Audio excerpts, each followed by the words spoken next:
ನಮಸ್ಕಾರ, ನೀವು ನೋಡ್ತಾ ಇದ್ದೀರಾ ಏಷ್ಯಾನೆಟ್ ಸುವರ್ಣ ನ್ಯೂಸ್. ನಾನು ಅಜಿತ್ ಹನಮಕ್ಕನವ. ಈಗ ಈ ವಾರದ news hour special. News hour ಸ್ಪೆಷಲ್ನಲ್ಲಿ news person of the week ಇರ್ತಾರೆ, ಅಥವಾ news subject of the week ಬಗ್ಗೆ ಮಾತನಾಡುವುದಕ್ಕೆ ಒಬ್ಬ ಅತಿಥಿ ನಮ್ಮ ಮಧ್ಯದಲ್ಲಿರ್ತಾರೆ. ಏನು ಈ ವಾರದ news subject of the week? Basavamurthy Madara Chennaiah ಸ್ವಾಮೀಜಿಗಳು ಹೊಸಪೇಟೆಯಲ್ಲಿ ಒಂದು ಭಾಷಣದಲ್ಲಿ ಒಂದು ಹೇಳಿಕೆಯನ್ನು ಕೊಡ್ತಾರೆ. ಅದು ಪತ್ರಿಕೆಗಳಲ್ಲಿ ವರದಿಯಾದಂತೆ ಯಥಾವತ್ತಾಗಿ ಹೇಳೋದಾದರೆ, ಮತಾಂತರ ತಡೆಯದಿದ್ದರೆ ಮಠಗಳ ಮೇಲೆ ಹಸಿರು ಧ್ವಜ, ಜಾತಿ ಮನೆಯೊಳಗೆ ಹೊರಗೆ ಒಗ್ಗಟ್ಟಿರಲಿ ಅನ್ನುವುದು ಅವರ ಹೇಳಿಕೆ. ಸ್ವತಃ ಸಮಾಜ ಕಲ್ಯಾಣ ಸಚಿವರಾದ ಎಚ್ ಸಿ ಮಹದೇವಪ್ಪನವರು ಸೇರಿದಂತೆ ಅನೇಕರಿಂದ ಈ ಹೇಳಿಕೆಗೆ ವಿರೋಧ. ಸ್ವಾಮಿಗಳಾದಂಥವರು ರಾಜಕೀಯ ಮಾಡಬಾರದು, ಸಮಾಜದ ಹಿತ ಕಾಯಬೇಕು, ದ್ವೇಷವಿಲ್ಲದ ಸಾಮರಸ್ಯದ ನಾಡು ಕಟ್ಟುವ ಅತ್ಯುನ್ನತ ಜವಾಬ್ದಾರಿ ಅವರ ಮೇಲೆ ಇರುತ್ತೆ, ಇತ್ಯಾದಿ ಇತ್ಯಾದಿ. ಹಾಗಾದರೆ ಸ್ವಾಮೀಜಿಗಳು ಮತಾಂತರದ ವಿಷಯ ಮಾತನಾಡಬಾರದ? ಜಾತಿ ಮನೆಯೊಳಗೆ ಹೊರಗೆ ಒಗ್ಗಟ್ಟು ಅನ್ನುವ ಹೇಳಿಕೆ ಮಠಗಳಿಗೆ ಮತ್ತು ಸ್ವಾಮೀಜಿಗಳಿಗೆ ಸೂಕ್ತವಾದ ಹೇಳಿಕೆ ಅಲ್ಲವಾ? ಈ ಎಲ್ಲ ವಿಷಯದ ಬಗ್ಗೆ ಇವತ್ತು ಮಾತನಾಡೋದಕ್ಕಿದೆ.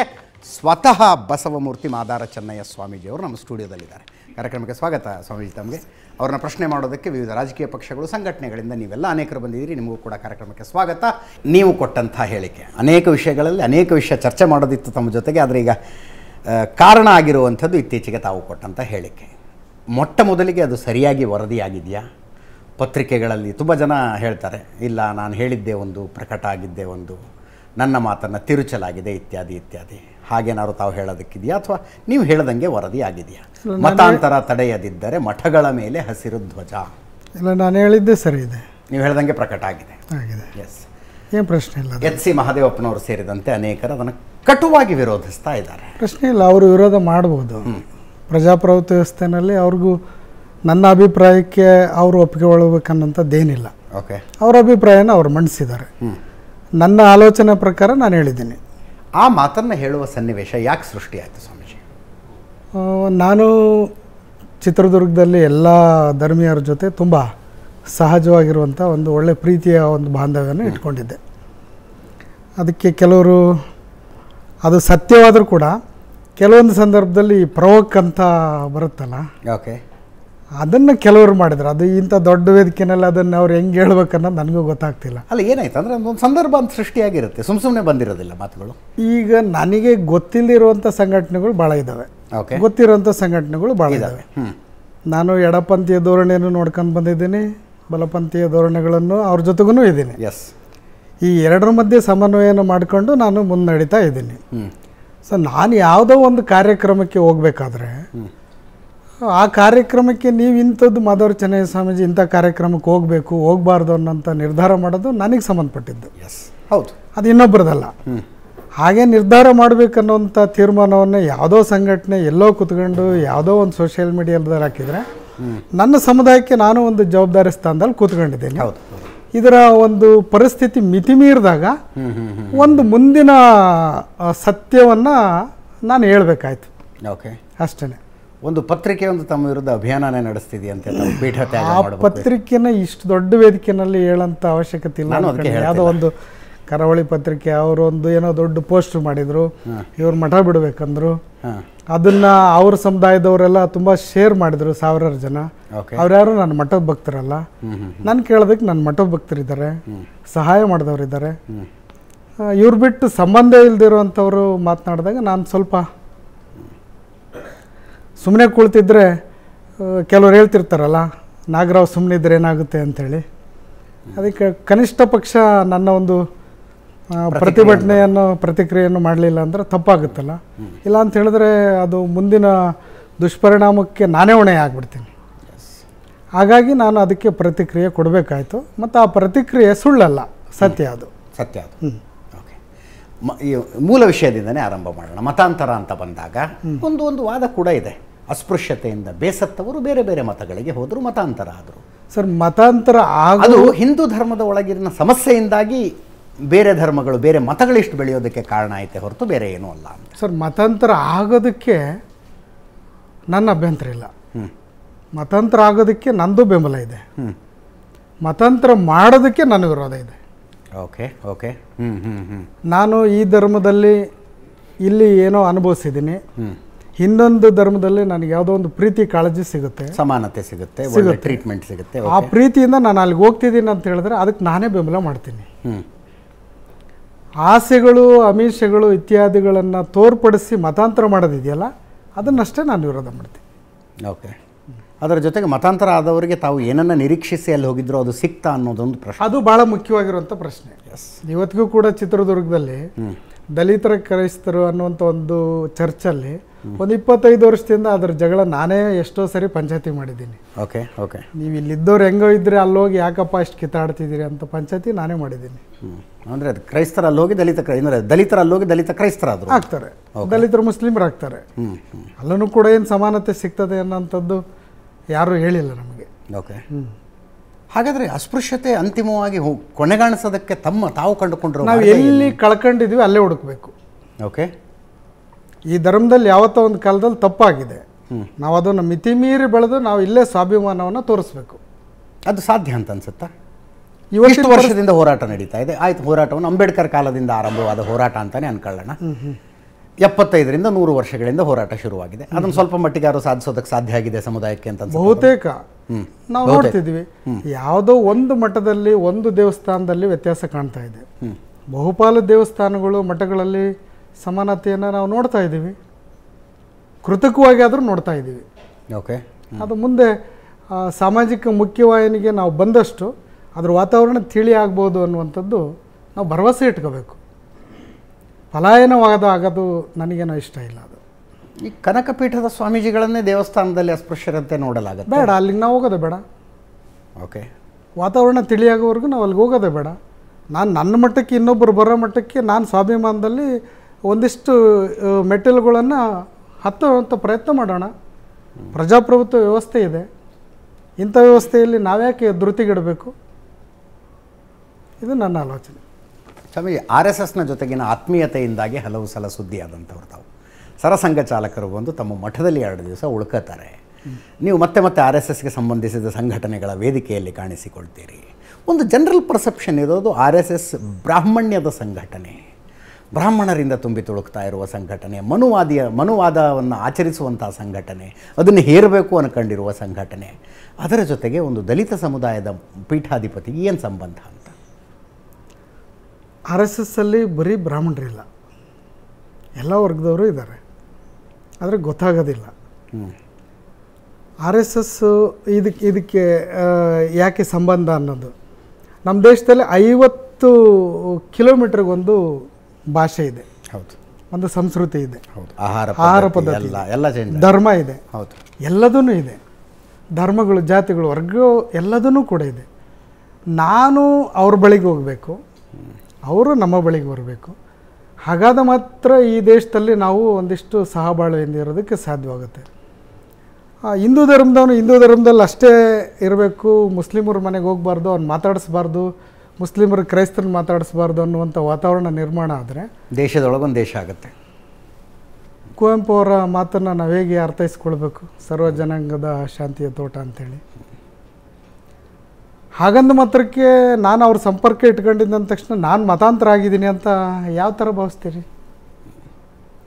RSS ಸಭೆಗೆ ಹೋದ ತಕ್ಷಣ ನಾನು ಹೆಂಗೆ RSS ಆಗ್ತೀನಿ? ನೀವು ನಮ್ಮ ಮಠಕ್ಕೆ ಬಂದ ತಕ್ಷಣ ಮುಸ್ಲಿಮರು ಹೇಗೆ ಹಿಂದೂ ಧರ್ಮಕ್ಕೆ ಮತಾಂತರ ಆಗ್ತೀರಿ ಅಂತೇಳಿ ಹೇಗೆ ಭಾವಿಸ್ತೀರಿ? ಇದನ್ನೆಲ್ಲದನ್ನು ಮೀರಿ ಒಂದು ಸಂಬಂಧಗಳು, ಬಾಂಧವ್ಯಗಳು ಇದಾವಲ್ಲ ನಮ್ಮ ಜೊತೆಗೆ. RSS ಸಾಧಿಸಬೇಕು ಅಂದ್ಕೊಂಡಿರುವ ಗುರಿಯ ಬಗ್ಗೆ ಕೆಲವರಲ್ಲಿ ಸಂಶಯ. ಎಲ್ಲ ಧರ್ಮಗಳಲ್ಲೂ ಒಂದೊಂದು ಗುರಿ ಇದೆ. ಅದು ಆಂತರಿಕವಾಗಿ ಕೆಲವು ಧರ್ಮಗಳಲ್ಲಿದೆ, ಬಹಿರಂಗವಾಗಿ ಕೆಲವು ಧರ್ಮಗಳಿದೆ. ಅದನ್ನು ಮೀರಿದಂಥ ಭಾವನೆಗಳು ನಮ್ಮ ದೇಶದಲ್ಲಿದ್ದಾವೆ. ಇಡೀ ಪ್ರಪಂಚಕ್ಕೆ ಮಾದರಿಯಾಗಿರುವಂಥ ದೇಶ ನಮ್ಮದು. ನಮ್ಮ ದೇಶದಲ್ಲಿ ಒಂದಿಷ್ಟು ಭಾವೈಕ್ಯತೆ, ಸೌಹಾರ್ದತೆ, ಸಹಬಾಳ್ವೆ ಎಲ್ಲದೂ ಕೂಡ ಇದೆ. ಇದನ್ನು ನಾವು ಯಾವುದು ಒಳಿತು ಅನ್ನೋಂಥದ್ರ ಬಗ್ಗೆ ಚಿಂತನೆ ಮಾಡಿದೆ, ನಮ್ಮ ದೃಷ್ಟಿಕೋನಕ್ಕೆ ನೇರವಾಗಿ ಮಾತ್ರ ಚಿಂತನೆ ಮಾಡಿದಾಗ ನಾವು ಸಂಕುಚಿತವಾಗಿ ಚಿಂತನೆ ಮಾಡ್ತೀವಿ. ದೇಶದ ಶ್ರೇಷ್ಠತೆಯ ಬಗ್ಗೆ ಅನೇಕ ಸಂದರ್ಭದಲ್ಲಿ ನಾನು ಮಾತಾಡ್ತೀನಿ. ಹಾಗೆ ಮಾತನಾಡಿದಾಗಲೆಲ್ಲ ಮನುಷ್ಯರಂತೆ ನೋಡೋದ ದೇಶ ಅದು ಹೆಂಗೆ ಶ್ರೇಷ್ಠ ದೇಶ ಆಗೋದಕ್ಕೆ ಸಾಧ್ಯ ಅನ್ನೋ ಪ್ರಶ್ನೆ. ಸರ್, ಇದು ಎಲ್ಲ ಧರ್ಮದಲ್ಲೂ ಎಲ್ಲ ದೇಶದಲ್ಲೂ ಆಗಿ ಹೋಗಿದೆ. ಒಂದು ಕಾಲದಲ್ಲಿದ್ದಂಥ ಪರಿಸ್ಥಿತಿ ಇವತ್ತಿರಲ್ಲ. ಇವತ್ತಿನ ಪರಿಸ್ಥಿತಿ ನಾಳೆ ಇರಲ್ಲ. ನಾವು ಬದಲಾಗ್ತಿರುವಂಥ ಕಾಲಮಾನದಲ್ಲಿ ಇದ್ದೀವಿ. ನಾವು ಅದಕ್ಕೆ ಪೂರಕವಾಗಿರುವಂಥ ವಾತಾವರಣಕ್ಕೆ ನಾವು ಚಿಂತನೆ ಮಾಡಬೇಕು. ಆಗ ಮಾತ್ರ ನಾಳಿನ ದಿನಗಳನ್ನು, ಭವಿಷ್ಯದ ದಿನಗಳಂತೇಳಿ ನಾವು ಕನಸು ಕಾಣೋದಕ್ಕೆ ಸಾಧ್ಯವಾಗುತ್ತೆ. ಹಿಂದಿನ ಕೈ ಘಟನೆಗಳನ್ನು ನೆನಪಿಟ್ಕೊಂಡು ಮುಂದಿನ ಹೆಜ್ಜೆ ಆಗ್ತಾ ಹೋದರೆ ನಾವು ಬದಲಾವಣೆ ಮಾಡೋದಕ್ಕಾಗೋದಿಲ್ಲ ಅನ್ನುವಂಥದ್ದು ನನ್ನ ಆಲೋಚನೆ. ಸಮಾನತೆ ಸಾಧಿಸುವ ವಿಷಯದಲ್ಲಿ, ಅಸ್ಪೃಶ್ಯತೆಯನ್ನು ತೊಡೆದು ಹಾಕುವ ವಿಷಯದಲ್ಲಿ RSS ಚಿತ್ತಶುದ್ಧಿಯಿಂದ ಕೆಲಸ ಮಾಡ್ತಾ ಇದೆ ಅನ್ನೋ ನಂಬಿಕೆ ತಮ್ಮ? ನಾನು ನೋಡಿದ ಪ್ರಕಾರ ಆ ಕೆಲಸವನ್ನು ಪ್ರಾಮಾಣಿಕವಾಗಿ ಮಾಡ್ತಾ ಇದ್ದೆ. ಓಕೆ. ಸೊ RSSನ ಗುರಿಗಳ ಪೈಕಿ ಅದು ಒಂದು ಗುರಿ, ಅದು ಒಂದಿದೆ. ಅದರ ಬಗ್ಗೆ ತಮಗೆ ಯಾವುದೇ ಸಂಶಯ ಇಲ್ಲ. ಸಮುದಾಯ ಕನ್ವಿನ್ಸ್ ಆಗೋದಿಲ್ಲ ಆ ವಿಷಯದಲ್ಲಿ. ಅದನ್ನು ನಾವು ತಾವು RSSನ ಜೊತೆ ಗುರುತಿಸಿಕೊಳ್ಳೋದನ್ನು ಸಮುದಾಯದಲ್ಲಿ ಅನೇಕರು ವಿರೋಧ ಮಾಡ್ತಾರೆ. ಇಂಥದ್ದೆಲ್ಲ ಮಾಡೋದಿದ್ರೆ ಅಂದರೆ ಒಂದು ಒಳ್ಳೆಯ ಕೆಲಸ ಕಾರ್ಯಗಳನ್ನು ಮಾಡಬೇಕಾದ್ರೆ ನನ್ನ ಮನೆಯಲ್ಲೇ 4 ಜನರ ಮಧ್ಯೆ ಭಿನ್ನಾಭಿಪ್ರಾಯಗಳು ಬರುತ್ತೆ. ನಾನು ಆ ಜನರಿಗೆ ಮನವರಿಕೆ ಮಾಡಬೇಕು. ಇವತ್ತು RSSನ ಬಾಂಧವ್ಯ ಇತ್ತು ಅನ್ನೋ ಕಾರಣಕ್ಕೇ ನಮ್ಮ ಸಮುದಾಯಕ್ಕೆ ಒಂದು ಸಾಮಾಜಿಕ ನ್ಯಾಯ ಒಂದು ಹತ್ತಿರಕ್ಕೆ ಬಂದಿದೆ ಅಂಥೇಳಿ ನಾನು ಭಾಳ ಮುಕ್ತವಾಗಿ ಹೇಳ್ತೀನಿ. ತಮಗೆ RSS ಜೊತೆ ಬಾಂಧವ್ಯ ಇದಕ್ಕೆ ಹೆಂಗೆ ಎಕ್ಸ್ಪ್ಲೇನ್ ಮಾಡಿ ಒಂಚೂರು. ಮೋಹನ್ ಭಾಗವತ್ ಅವರು ನಮ್ಮ ಮಠಕ್ಕೆ ಬಂದು 2 ದಿನ ಉಳಿದ್ರು. ಒಂದು ದಿವಸ. ಹೌದು. 2023 ಬೊಮ್ಮಾಯಿ ಅವರು ಮುಖ್ಯಮಂತ್ರಿ. 22 ಕರೆಕ್ಟ್. 22 ಜೂನ್ 12. ಎಸ್. ಅವರು ಬಂದಂಥ ಸಂದರ್ಭದಲ್ಲಿ ನಾವು ನಮ್ಮ ಎಲ್ಲ ಹಿರಿಯ ಅಧಿಕಾರಿಗಳನ್ನ, ಸ್ವಲ್ಪ ಅದ್ರ ಬಗ್ಗೆ ತಿಳುವಳಿಕೆ ಇರುವಂಥವ್ರನ್ನೆಲ್ಲರನ್ನ ಅವ್ರ ಎದುರಿಗೆ ಕೂರಿಸಿ ನಮ್ಮ ಸಮುದಾಯದ ಸ್ಥಿತಿಗತಿಗಳನ್ನು ಅವ್ರಿಗೆ ಮನವರಿಕೆ ಮಾಡಿಕೊಟ್ವಿ. ಓಕೆ. ಅವರು ಡೆಲ್ಲಿಗೆ ಹೋದ ನಂತರ ಪ್ರಧಾನಮಂತ್ರಿಗಳಿಗೆ, ನಂತರದ ಯಾರ್ಯಾರಿದ್ದಾರೆ 2ನೇ 3ನೇ ಸ್ಥಾನದಲ್ಲಿದ್ದಂಥವ್ರಿಗೆ ಅವ್ರಿಗೆ ಕನ್ವಿನ್ಸ್ ಮಾಡಿ ರಾಜ್ಯ ಸರ್ಕಾರಕ್ಕೆ ಒಂದು ಸೂಚನೆಯನ್ನು ಕೊಟ್ಟು ಇಲ್ಲಿ ಒಂದು ಸಬ್ ಕಮಿಟಿಯನ್ನು ಮಾಡಿ ಇದರ ವರದಿಯನ್ನು ಬೊಮ್ಮಾಯಿಯವ್ರ ಮೂಲಕ ಕಳಿಸ್ಕೊಟ್ರು. ಮತ್ತು ನ್ಯಾಯಾಲಯದಲ್ಲಿ ಮತ್ತೆ ನಾಳೆ ಬರ್ಬೋದು ಅಂಥೇಳಿ ಸಾಲಿಸಿಟ್ರ್ ತುಷಾರ್ ಮೆಹ್ತಾ ಇರಬೇಕನ್ಸುತ್ತೆ. ತುಷಾರ್ ಮೆಹ್ತಾ ಅವ್ರ ಮೂಲಕ ಕೇಂದ್ರ ಸರ್ಕಾರ ಕಾಳಜಿ ವಹಿಸಿದ್ರಿಂದ ಇವತ್ತು ತೀರ್ಪು ಬರೋದಕ್ಕೆ ಕಾರಣ ಆಯಿತು. ಅದರ ಮುಂದುವರೆದ ಭಾಗ ಇವತ್ತು ಅನಿವಾರ್ಯ ಮಾಡಲೇಬೇಕು. ಇವತ್ತು ಸಿದ್ದರಾಮಯ್ಯನವರು ಮಾಡಬೇಕು. ನೀವು ಮಾತಾಡ್ತಾ ಇರೋದು ಒಳ ಮೀಸಲಾತಿ. ಎಸ್. ಸೊ ಮೋಹನ್ ಭಾಗವತರು ಮಠಕ್ಕೆ ಬಂದಿದ್ದರಿಂದಾಗಿ ನೀವು ಕನ್ವೆ ಮಾಡೋಕ್ಕೆ ಸಾಧ್ಯ ಆಯಿತು, ಕನ್ವಿನ್ಸ್ ಮಾಡೋಕ್ಕೆ ಸಾಧ್ಯ. ಹೌದೌದು. Okay, interesting. ಪ್ರಶ್ನೆಗಳನ್ನು ತೆಗೆದುಕೊಳ್ಳೋ ಸಮಯ. ಸರ್, ನನ್ನ ಹೆಸರು BL ಚೇತನ್ ಅಂತ ಹೇಳಿ, ನಾನು ಕಾಂಗ್ರೆಸ್ ಕಾರ್ಯಕರ್ತ. ಇಡೀ ನಮ್ಮ ರಾಷ್ಟ್ರದಲ್ಲಿ ಡಾಕ್ಟರ್ ಬಾಬಾ ಸಾಹೇಬ್ ಅಂಬೇಡ್ಕರ್ ಇರೋಷ್ಟು ಪುತ್ಥಳಿ ಬೇರೆ ಯಾರ್ದೂ ಇಲ್ಲ.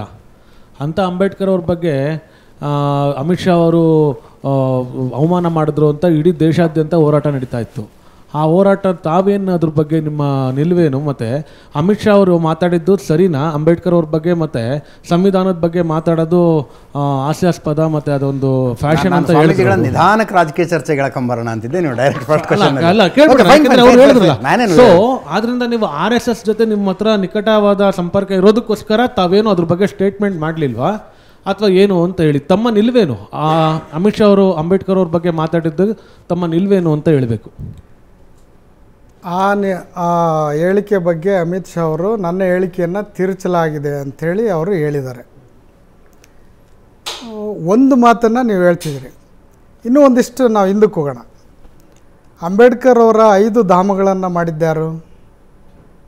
ನಾವು ಅದನ್ನು ಯೋಚನೆ ಮಾಡಬೇಕು. ಹಂಗಂತೇಳಿ ನಿಮ್ಮ ಪಕ್ಷದವರು ಮೊದಲು ಪರಿಚಯ ಇದ್ದಾರೆ, BJPಯವರು ತುಂಬ ಹತ್ತಿರದಲ್ಲಿದ್ದಾರೆ, ಎಲ್ಲ ಪಕ್ಷದವರು ತುಂಬ ಚೆನ್ನಾಗಿದ್ದಾರೆ. ಈಗಿನ ಮುಖ್ಯಮಂತ್ರಿಗಳು ಅಹಿಂದ ಹೋರಾಟ ಮಾಡಬೇಕಾದ್ರೆ ಮೊದಲನೇ ಭಾಷಣ ನಾನೇ ಮಾಡ್ತಿದ್ದು. ನಾಡಿದ್ದು 18ನೇ ತಾರೀಕು ನಾನು ಅವ್ರ ಮನೆಗೆ ಇರ್ತೀನಿ. ಹೊಸಪೇಟೆಯಲ್ಲಿ ಕಾರ್ಯಕ್ರಮ ಮುಗಿದ ತಕ್ಷಣವೇ ಹೋಗಿ ಅವ್ರ ಪಕ್ಕನೇ ಕೂತ್ಕೊಂಡು ನಾನು ಭಾಷಣ ಮಾಡಿದ್ದೀನಿ.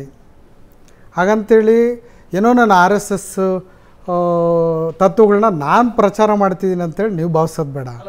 ಹೇಳಿದ್ರಲ್ಲ ಗುರುಗಳೇ, ತಾವೇ ಹೇಳಿದ್ರಿ. ಪೂರ್ತಿ ಕೇಳಿಸ್ಕೊಂಬಿಡಿ. ನಾನು ಅವ್ರ ತತ್ವಗಳನ್ನ ಪ್ರಚಾರ ಮಾಡ್ತಿದ್ದೀನಿ ಅಂತ ಹೇಳ್ತಿಲ್ಲ. ಅವ್ರು ಕೇಳಿದ ಪ್ರಶ್ನೆ RSSನಿಂದ ನಿಮಗೇನು ಹೌದೌದು ಲಾಭ ನಷ್ಟ ಅನ್ನೋದ್ರ ಬಗ್ಗೆ ನಾನು ಒಂದು ಸಮುದಾಯದ ಅಂತಿಮ ಗುರಿ ಅಸ್ಪೃಶ್ಯತೆ ಹೋಗಬೇಕು, ತತ್ವಗಳನ್ನ ಪ್ರಚಾರ ಮಾಡ್ತೀನಿ. ಸಹಾಯ ಮಾಡ್ತು ಆ ಸಂಘಟನೆ ಜೊತೆ ಸಮುದಾಯ ಇದ್ರೆ ಏನು ತಪ್ಪಲ್ಲ. ಎಸ್ ಅದನ್ನು ನಾನು ಹೇಳಿದ್ದೀನಿ. ಹಾಗಾಗಿ ಹಿಂದೆ ಇದು ಅಂಬೇಡ್ಕರ್ ಅವ್ರಿಗೆ ಅತಿ ಹೆಚ್ಚಿನ ಅವಮಾನ ಮಾಡಿದಂಥವ್ರು ಯಾರು ಅನ್ನೋಂಥದ್ರ ಬಗ್ಗೆ ನೀವು ಚಿಂತನೆ ಮಾಡಬೇಕು. ತಾವು ಅಮಿತ್ ಶಾ ಅವರು ಈಗ ಮೊನ್ನೆ ಮನಮೋಹನ್ ಸಿಂಗ್ ಅವರು ಪ್ರಪಂಚಕ್ಕೆ ಆರ್ಥಿಕ ತಜ್ಞರು, ನಮ್ಮ ದೇಶಕ್ಕಷ್ಟೇ ಅಲ್ಲ. ಅವರಿಗೆ ನೀವು ಇದೇ ರಾಜ್ಘಾಟಲ್ಲಿ ಭೂಮಿ ಕೊಡಬೇಕು ಅಂಥೇಳಿ ನಿಮ್ಮ ಪಕ್ಷದವರೆಲ್ಲರೂ ಮಾಡಿದರು. ನಿಮ್ಮ ಪಕ್ಷ ಅನ್ನಲ್ಲ, ಅದು ನನ್ನದೇ ಪಕ್ಷ ಮಾಡಿದರು. ಅವತ್ತು ಅಂಬೇಡ್ಕರ್ ಅವರಿಗೆ 5,000 ರೂಪಾಯಿ, ಕೇವಲ 5,000 ರೂಪಾಯಿ ಕೊಡೋದಕ್ಕೆ ಈ ಪಕ್ಷ ಆಗಲಿಲ್ಲ. ಹಾಗಂತೇಳಿ ಇವತ್ತಿನ ಸಿದ್ದರಾಮಯ್ಯನವ್ರು ಅವತ್ತಿರಲಿಲ್ಲ.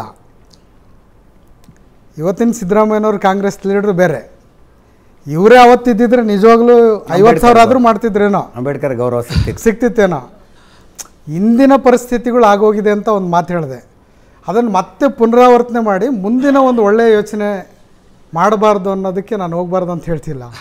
ಅಲ್ಲ ಗುರುಗಳೇ, ಮೋಹನ್ ಭಗವತ್ ಅವರು ನಿಮ್ಮ ಆಶ್ರಮದಲ್ಲಿ ಉಳ್ಕೊಂಡಿದ್ರು ಅಂತ ಹೇಳಿದ್ರಲ್ಲ, ನಾನು ಏನಂದ್ರೆ ನೀವು ಹೇಳಿದ್ರಿ ಒಂದು ಮಾತು, ಎಲ್ಲಾ ಮಠದ ಮೇಲುಗಳು ಮಠಗಳ ಮೇಲೆ ಕೇಸರಿ ಧ್ವಜ ಹಾರಾಟುವ ಪರಿಸ್ಥಿತಿ ಇದೆ ಅಂತ ಹೇಳಿ, ಹಸಿರು ಧ್ವಜ ಹಾರುವ ಪರಿಸ್ಥಿತಿ ಅಂತ. ಯಾಕೆಂದ್ರೆ ಇವತ್ತಿಗೆ ಅವ್ರ ಮನಸ್ಸಲ್ಲಿ ಏನಿದೆ ಅದು ಬರ್ತಿದೆ. ಅಲ್ಲಲ್ಲ, ಅದು ನೀವ್ ಹಂಗ ಅನ್ಕೊಂಡಿರ್ಬೋದು. ಆಕ್ಚುಲಿ ಏನ್ ಗೊತ್ತಾ ಗುರುಗಳೇ, ಇವತ್ತಿಗೆ ಏನು ಮತಾಂತರ ಆಗ್ತಾ ಇರೋದು ಬೌದ್ಧ ಧರ್ಮ ಮತ್ತೆ ಕ್ರಿಶ್ಚಿಯನ್ ಧರ್ಮಕ್ಕೆ ಅಂತ ಹೇಳಿ. ನೀವು ಒಂದ್ ಧರ್ಮ ಹಿಡ್ಕೊಂಡು ಹಸಿರು ಧ್ವಜ ಅಂತ ಯಾಕೆ ಹೇಳಿದ್ರಿ ಅಂತ ಮೋಹನ್ ಭಾಗವತ್ ನಿಮ್ಮ ಎಲ್ಲೋ ನಿಮ್ಗೆ ಒಂಚೂರು ನೋಡಿ, ಎಲ್ಲಿ ಯಾವ ಪ್ರದೇಶದಲ್ಲಿ ಯಾವ ಧರ್ಮ ಬಲಾಢ್ಯ ಇದೆ ಆ ಧರ್ಮಕ್ಕೆ ನಮ್ಮ ಜನ ಹೋಗ್ತಿದ್ದಾರೆ.